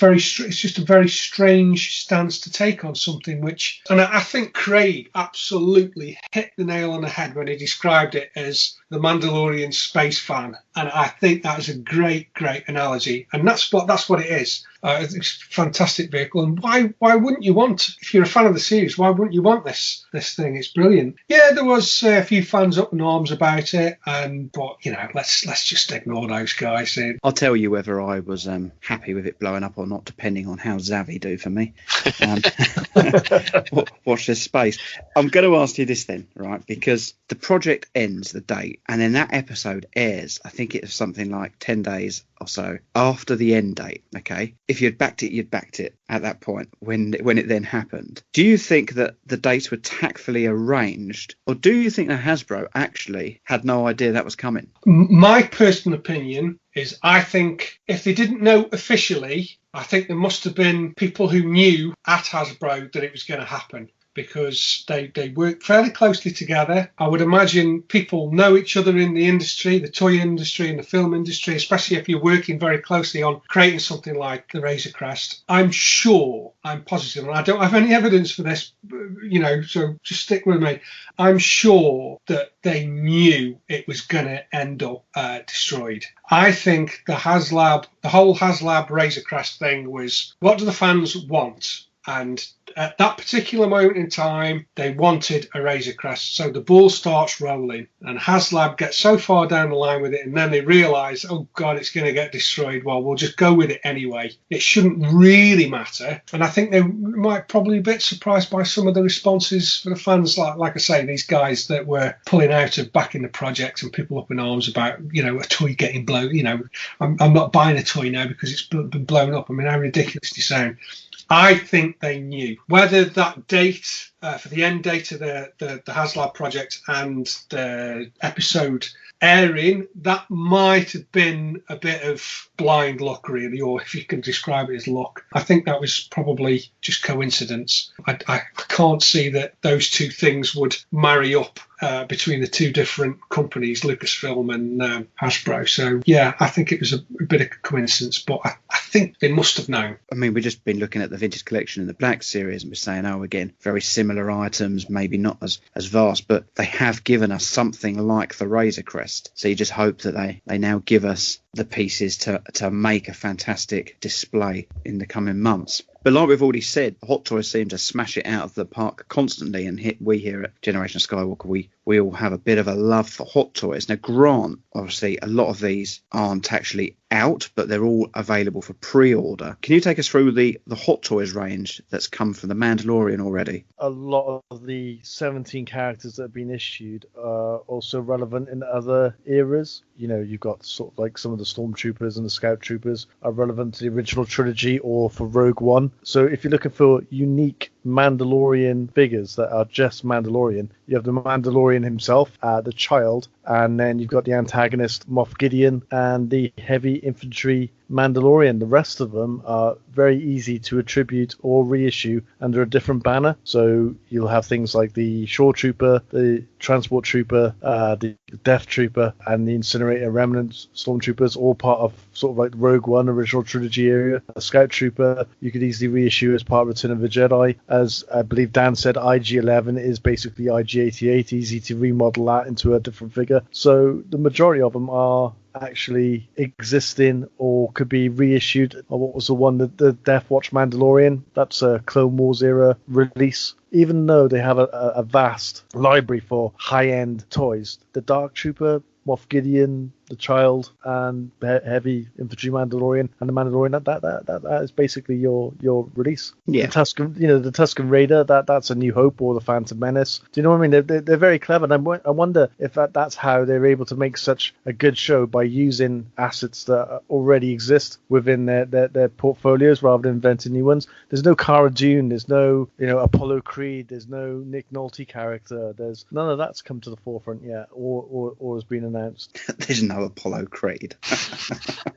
Yeah, I get what you're saying. They make such a good job of them, even when they just tweak them, though, don't they? They get away with it because it is a high-end product. And I think what you were saying when we did the last year's wrap-up, Grant, and I've bought a Hot Toy, I'm a bit more obviously invested and been reading up and listening to shows and stuff, and there's definitely a different attitude towards that in Hot Toys collecting community than there is in Vintage or Black Series. They don't seem to get as frustrated as some of us do when we look at the releases on Black Series, they're kind of like, oh yeah, well I didn't get it first time round, I'll get it this time round, because they are such expensive pieces. You know, people do skip over some of these things, and it's a good opportunity to go back and fill holes without paying premium prices. And with limited runs, I mean, everyone was very excited that Shore Trooper was announced. That's armor I really like. I really like the design of that, and there's no way I'm going to pay $600, $700 for a $200 figure. But I think that's what the show's doing as well, isn't it? I know you mentioned about assets and stuff, but even for those Shore Trooper costumes they used in Mandalorian were the ones from Rogue One. They just flew them out from Pinewood and reconstituted them. So I think that's part of it almost feels like that show, yeah, just take what we got and use what we can. Yeah. I don't know what budget is for Mandalorian, but it felt like, you know, they had the what's that big screen there in front of that allowed them to make it all look quite epic. But I think in terms of practical props, they try to reuse as much as what was already out there. And the toy company is following the same format. Just before we move off what else they've produced, obviously, I think Mark brought them up earlier. We've also had the retro collection figures, which I think half the team here has pre-ordered. They're a great little quirky line. I can't wait to see what we think of them as they arrive. That was a nice little touch because the retro line had only gone down figures that we'd seen before. So basically, that is what we've received. That is what we've currently got out or looking forward to. Anyone got any opinions on what we've seen? Is there any glaring omissions? I think IG-11 in the vintage collection is quite a big miss, and I think Cara Dune in the Hot Toys is quite a big oversight as well. But anything else you think should be there? Frog Lady. If she's in Series 2, we can forgive them for that, because I think she'll come, don't you? I hope so, mate. I want a hot toy of that. You want a hot toy of it? I wasn't expecting a hot toy. I thought you might have said Black Series or something. Hot toy of the Frog Lady. I don't think that's going to happen. That's her name on Wikipedia as well. Frog Lady. Fennec Shan, she was in the first series, wasn't she? The sniper. I thought she was one that they could have done. I mean, a lot of the other characters. I mean, I don't know the name of all the characters, but the lady in the docking bay at Tatooine. Would you really want an action figure of her? Or Bill Burr? And any of those characters in that Prison Break episode, they'd be quite a good set to have. I think a blurg would have been good. Someone's done a blurg. One of the lines. It's definitely in Funko. Yeah, sure. I know it's in Funko. But is it? Yeah, they've definitely got Funko of it with Quill on the back. All right, so that was a Mandalorian release. I was thinking that they did a throwback to Battle for Endor. Holy smokes, that's well out of left field. That'd be amazing. I might actually buy that as a Funko Pop.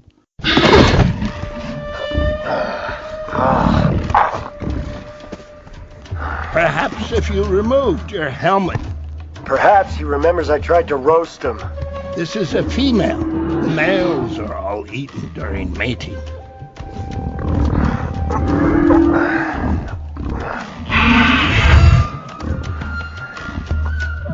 Let's move on to the second part of the Mandalorian discussion then, and that is, where do we think each area will go in 2021, and do you think we're going to see a lot more Mandalorian still? We know that Series 3 isn't coming until 2022. We know that this year is the 50th anniversary of Lucasfilm, and we're going to see a toy range which is going to include not just Star Wars, but Indiana Jones and, fingers crossed, Howard the Duck and Leah Thompson.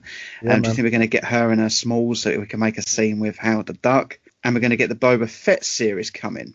So, first of all, do we think we're going to see much Mandalorian merchandise in 2021? I think that we've seen, I mean, obviously we've got stuff up until, I think, releases up to April, May. I think there'll be a smattering of store exclusives that kind of drop and are available pretty much immediately. Like we've seen, like the build-up pack, probably the second half of the year, potentially some exclusives. And then, I think come October, I reckon there'll be a Fett Friday, because obviously the Book of Boba Fett, and we'll see a couple of waves coming out for then. I think we'll definitely see, obviously, Boba Fett. I don't want to call him Fat Fett, Big Fett, I don't know. We'll probably see a few of those. Obviously, we've got the helmet on the way already. They've repainted that. They're just going to start churning out Boba Fett figures. They can cross-brand those, can't they? So your Book of Boba Fett is also your Mandalorian figure. Yeah. The same with the Fennec Shan. That's what I was going to say. You had an Ahsoka, didn't you, in the Rebels box for the Black Series. She's going to be easy just to switch out for the Mandalorian figure quite quickly, and the same when it comes to her own TV show. I think you'll see a lot of that this year. That's why I think you'll see Fett. I think you'll see her. So maybe that's how they'll build their toy library, is by having constant crossovers. What was it you called it, Grant? The Filoni-verse? That was Dan, Filoni-verse, yeah. Yeah, so some sort of umbrella line, because if these, 4 or 5 shows that you mentioned are all going to be in that time frame, and you're going to have these characters crossing over, there needs to be some sort of glue to that. Well, didn't Disney just announce eras that they were because we call them prequel, original trilogy. Then they said it was going to be like High Republic, Old Republic, Empire, New Republic, something like that. Maybe that's part of the classification going on. Possibly. So you'd have your Clone Wars would all be mixed up with your Solo and your Obi-Wan Kenobi TV series, and they categorize them that way, and they cross-pollination there. Interesting. So, gents, I'm going to go around each of you one at a time, okay, first of all, to see if you could choose any 5 items to be released in 2021. You can go Black Series, Vintage Collection or Hot Toys, whatever you want, but just 5 items that you hope to see or you'd like to see, okay? So we'll just have a little think about it, and we'll see what each of you come up, because I ran a poll across a few different Facebook groups. This is that question, okay? And I'll give you the results afterwards of generally what I discovered by doing that. So let's just go through you lot first then. So let's start with you, Dan. 5 toys. You can bounce between the 3 categories. What do you want to see? So the number one that I want, and it's it's popular on Facebook. I don't know whether you've had the same results coming through, but I really want that Luke Jedi in a hot toy. I think they're on the secondary market now. The Luke Skywalker figures from Return of the Jedi going gangbusters, and there's every opportunity they've released one with a black hood. Yeah, so that'd be one that as soon as that gets put up, I'm certain it will. That will be the first one that I immediately pre-order the day it goes up. In terms of other lines, we saw the Cobb Vann. Is it Cobb Vann? The dude who's got Boba Fett's armor. I'd like to see a figure of him. I think that would be a good one. Yeah. I'm just kind of flicking through the episodes of the Dark Trooper. I don't think he was a significant enough character for me to want to buy the hot toy, but again, Vintage Collection, I definitely had that into my run. You didn't think he was a significant character? The Dark Trooper? Yeah. No, not enough for me to go and spend that money on a hot toy. I'd rather go and buy a Luke Skywalker for £300 or however much it ends up being after King Contact. Could buy both, but I haven't got the space, mate. I don't want to rip the boxes. You could buy 10 Dark Troopers with Luke slaying them all down. Yeah, I could do that, but I haven't got the room to lay it all out. Wow, perhaps I don't love Star Wars enough. That's the thing. Let's move Emma out. Yeah.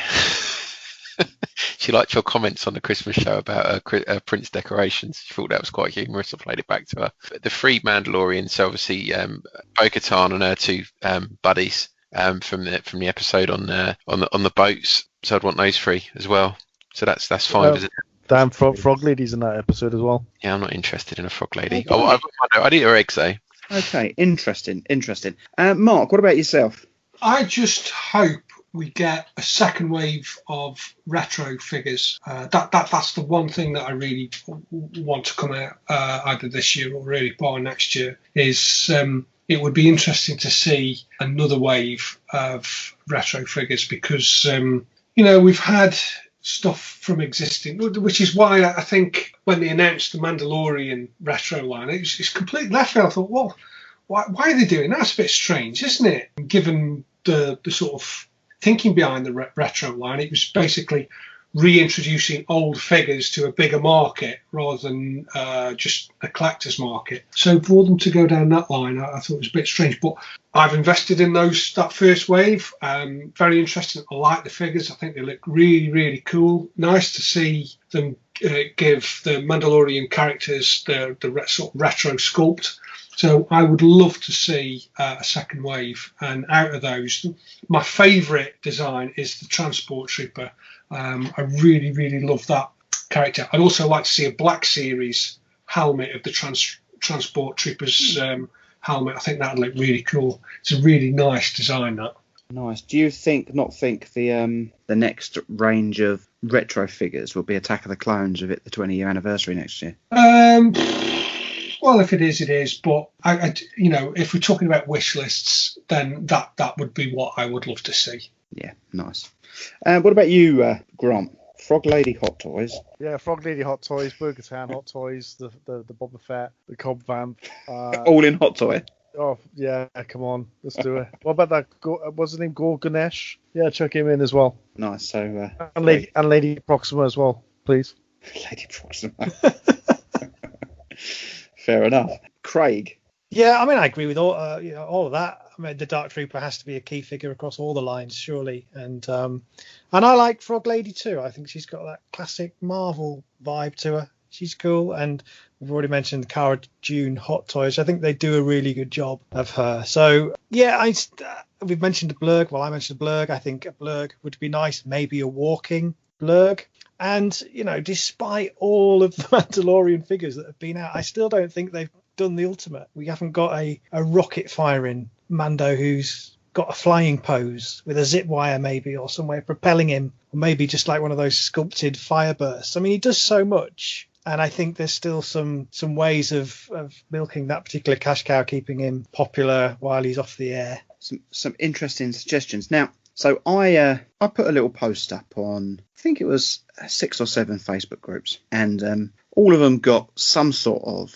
I asked for people what 5 figures they'd most like and in what scale. Now, the groups that came back with a lot of response was the UK Black Series Collector and Sales Group, the Star Wars The Black Series Collectors Group, and Echo Base UK Modern. Although all the other groups also gave quite a showing. I did get some responses. I was expecting 8 or 10 people to respond. I had 78 respond, and of that 78, 70 of them were after Black Series figures. So kind of okay. Two of the real responsive groups were Black Series groups. I did find that quite interesting because even on the Echo group, a lot of it was Black Series. 7 people were after Vintage Collection, and only 1 for the Hot Toys, which was, of course, Chris Leddy, who is known to be a Hot Toy collector. So over those people's choices, 45 different characters were named, and we talk about they're chugging out the same figures. Interestingly enough, let's go to Boba Fett. Okay, we always go, there's another Boba Fett figure. There's another Boba Fett figure.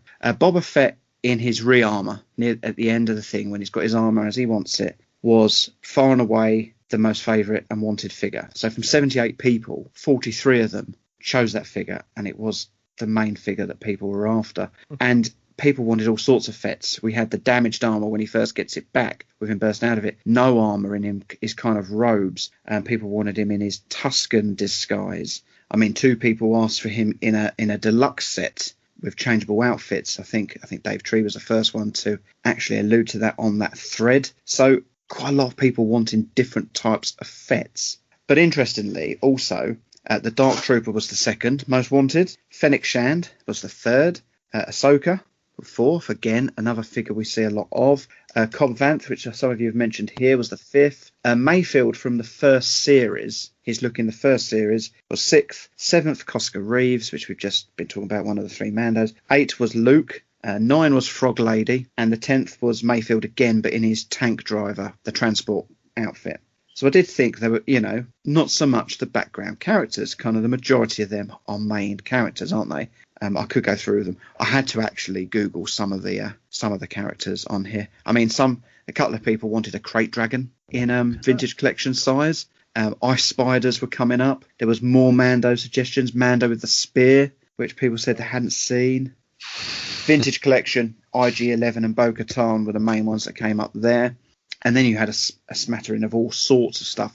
I mean, you're just talking about the deluxe docking bay lady. Dave Tree wanted that with 3 pit droids being a set. Yeah, there was some interesting things. But over on the UK Black Series Collectors and Sales Group, there was a chap called Lyle Love on there. He made some interesting choices. But he put on there, I've done my own customs of the Black Series for the Marshal, a Scuffed and a Shiny Fit, and a Luke. So I asked to see him on there, and he posted some photos of his customs, and he's built them dioramas around them. They were amazing. Yeah, I'd love to get someone on like that. I mean, people are customising Black Series figures. It's quite incredible, but a real selection here. No one's mentioned the Client. I mean, he was quite a big character in the first series, wasn't he? Mithril, he was back in season 2, wasn't he? Have I got that name right, Grant? I think Pershing. The who? Dr. Pershing. Pershing, wasn't it? Yeah, there was, I mean, the list here. I mean, the Night Owls, people were asking for a 2-pack of that. I had that a few times. And the Mortar Stormtrooper, or the Mortar Trooper, was chosen quite a lot as well. They just missed out. Do you know, it goes to show, though, that you got that Book of Boba Fett coming up and the Ahsoka series coming up. They've just got rid of one cash cow with the Baby Yoda leaving the series, but it looks like that all the collectors are well up for the next Boba Fett, Ahsoka cash cow. Yeah. This Favreau Filoni-verse seem to know what they're doing. Did Fat Bib get any votes? He did. He got Let me just have a look. He got 4 votes, 3 as a Black Series and 1 as a Vintage Collection. I mean, his wasn't really in The Mandalorian, was he? That was more of an advert at the end, but people were after him. In the prequel days, though, that would have been a guarantee, wouldn't it? Oh, yeah. 50, 60 figures plus a year. See, people were asking for the gang from episode 6 in Series 1. The crew that they take on that mission, which had Mayfield in it. I mean, there's some brilliant characters in there. But even the droids in that episode were good as well. So they had those security droids and had the R1 unit, stuff like that. There's all kinds of rabbit holes they could go down. Is there a vote for the woman who makes the blue juice in the swamp, the sort of Shimmy Skywalker of the Mandalorian series? Do you know her name? Because like I said to you, I've got about 10 names on here and I haven't got a clue who they are. I mean, a James Stanway had put down Q90. I was thinking, what the bloody hell's that? What is it? Don't know. I haven't Googled that one yet. I know this Mandalorian woman's name. I don't know. I'm going to find it. Quite a diverse list when I look through it, but some decent suggestions in there. I was just interested when people were choosing Fett, because I was thinking, it doesn't matter how many Fets you got, people will still want more, don't they? Do you think this new Fett series is going to just focus on kind of the present, or do you think I've got a strong feeling the fact it's called Book of Boba Fett, it might just be as well called The Story of Boba Fett, and is it going to tell a bit more of his backstory? So are we going to see him escape from the Sarlacc? Are we going to see him get shot in the head by who was it who dented the helmet in some of the animatics they showed? Cad Bane, he was the one who's meant to have dented Boba Fett's helmet, and there's all that kind of stuff that's never been shown on screen before. Is it going to be more about flashbacks? That? Well, even more than that, is it going to be just because he sat on the throne at the end doesn't mean the show's going to start off from that point? Is it going to be kind of a little bit more, I suppose, linear going through his story to get to that point? I've got a theory. Go on then, Craig.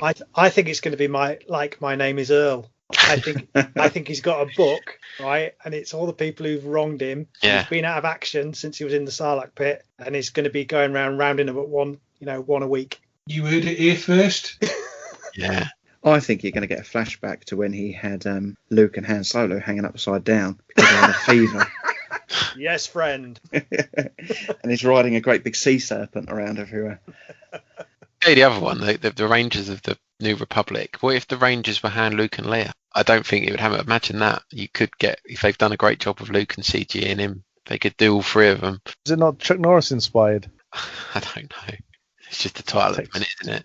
Do you think this is sort of based on the Wild West, like an American sort of cultural thing of the Wild West, and then you've got people who are promoted to deputies in which to keep the peace, and that they're going down that way. So you got your Gina Carrero character, and you got your what's his name from the first one who finds the Fett armor.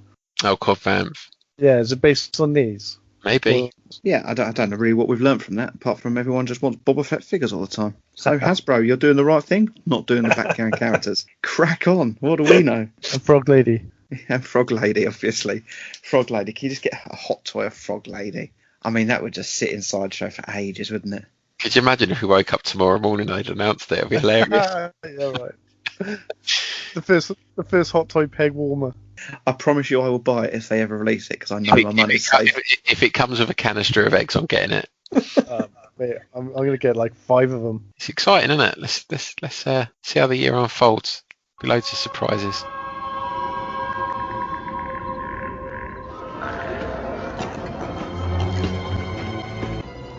De Musca.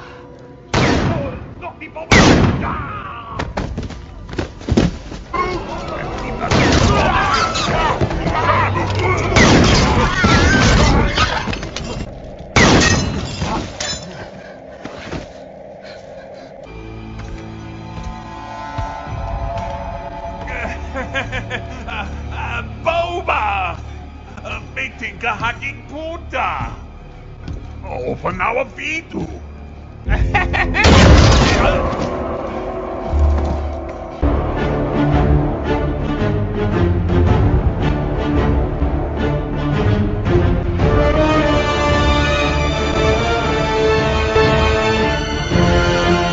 We normally do like a figure of the month where you can go and choose your favourite, but I thought as we've discussed The Mandalorian, I thought you could all choose your favourite and your least favourite from any of the lists this month. So, Craig, Well, I've looked at this from the point of view of if you only bought one figure, because I think the Din Djarin and the Grogu build-up pack is great because it's a good price point. You've got the two main characters. You've got Pram in there. You've got his iconic forked blaster. You've got some Beskar. You've got the tracker. And I don't own any Mandalorian things at all. I think I got a Lego set for Christmas, the little battle pack. But I want to get something. I want to get something to acknowledge it exists and how much I enjoy it. And I think if I bought one thing, I'd buy that. I'd buy the Din Djarin Grogu build-up pack. Nice.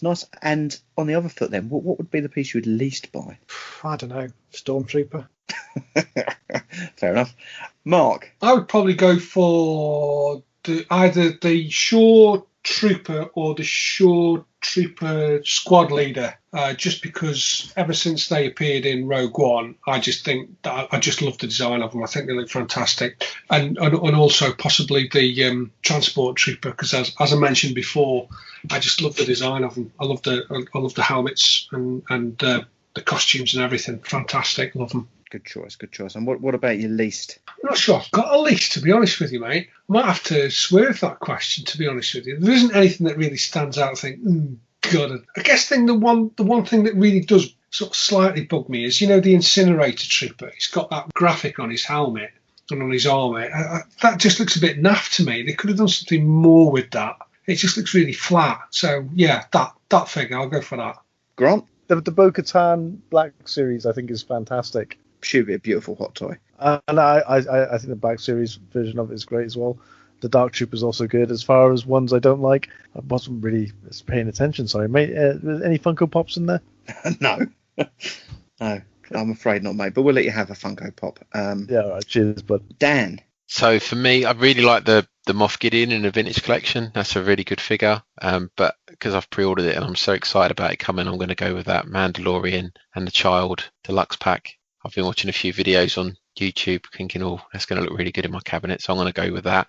And my least favourite, probably the Black Series Baby Yoda in the single box on its own. My boy got that. I got him that. Well, he got it on Father Christmas in his stocking, and you can't keep the arms on it; they just fall off, and it's a terrible sculpt. And yeah, I'm gonna stick that in there. Bit harsh, right? Oh, it's not very good. Not for £12 or whatever it cost for an accessory.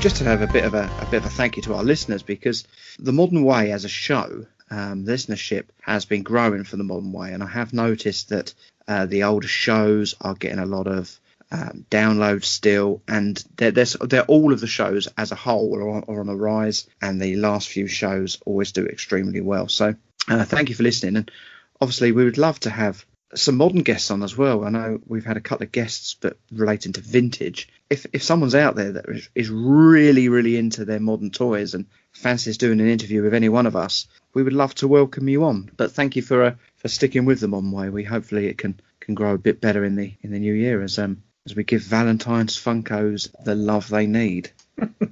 Obviously, if you want to contact us, you can email us at generationsskywalker@gmail.com or find us across social media. We're on Facebook, Instagram and Twitter. Just search for Generation Skywalker. Go to our website. We've got links to all our shows, all our enhanced shows, our blog posts. Can people contact us via the website, Craig? Is there links to the... There's links to everything on the website. There you go. So if you want to contact us, get us there. And obviously go over to YouTube where Craig enhances all the shows. We've got some unboxing videos over there as well as all our enhanced shows. And we've started doing Skywalker Blasts, are they called? Yeah, that's what we've settled on. Skywalker Blasts, which are snippets from shows on one topic. So if you want to just focus on one thing, you can just go and find them. They should stick out because the whole page is orange at the moment and they're bright yellow. So they will stick out like a sore thumb for the time being. But it is for this month. Gents, thank you all so much. Been great to get back in the seat and record some Star Wars nonsense with you boys. But it is goodbye from Grant. Good night, folks. Goodbye from Mark. Good night. Goodbye from Dan. It's definitely been the way. Goodbye from Craig. Cheerio. And it is good night from me. We are Generation Skywalker.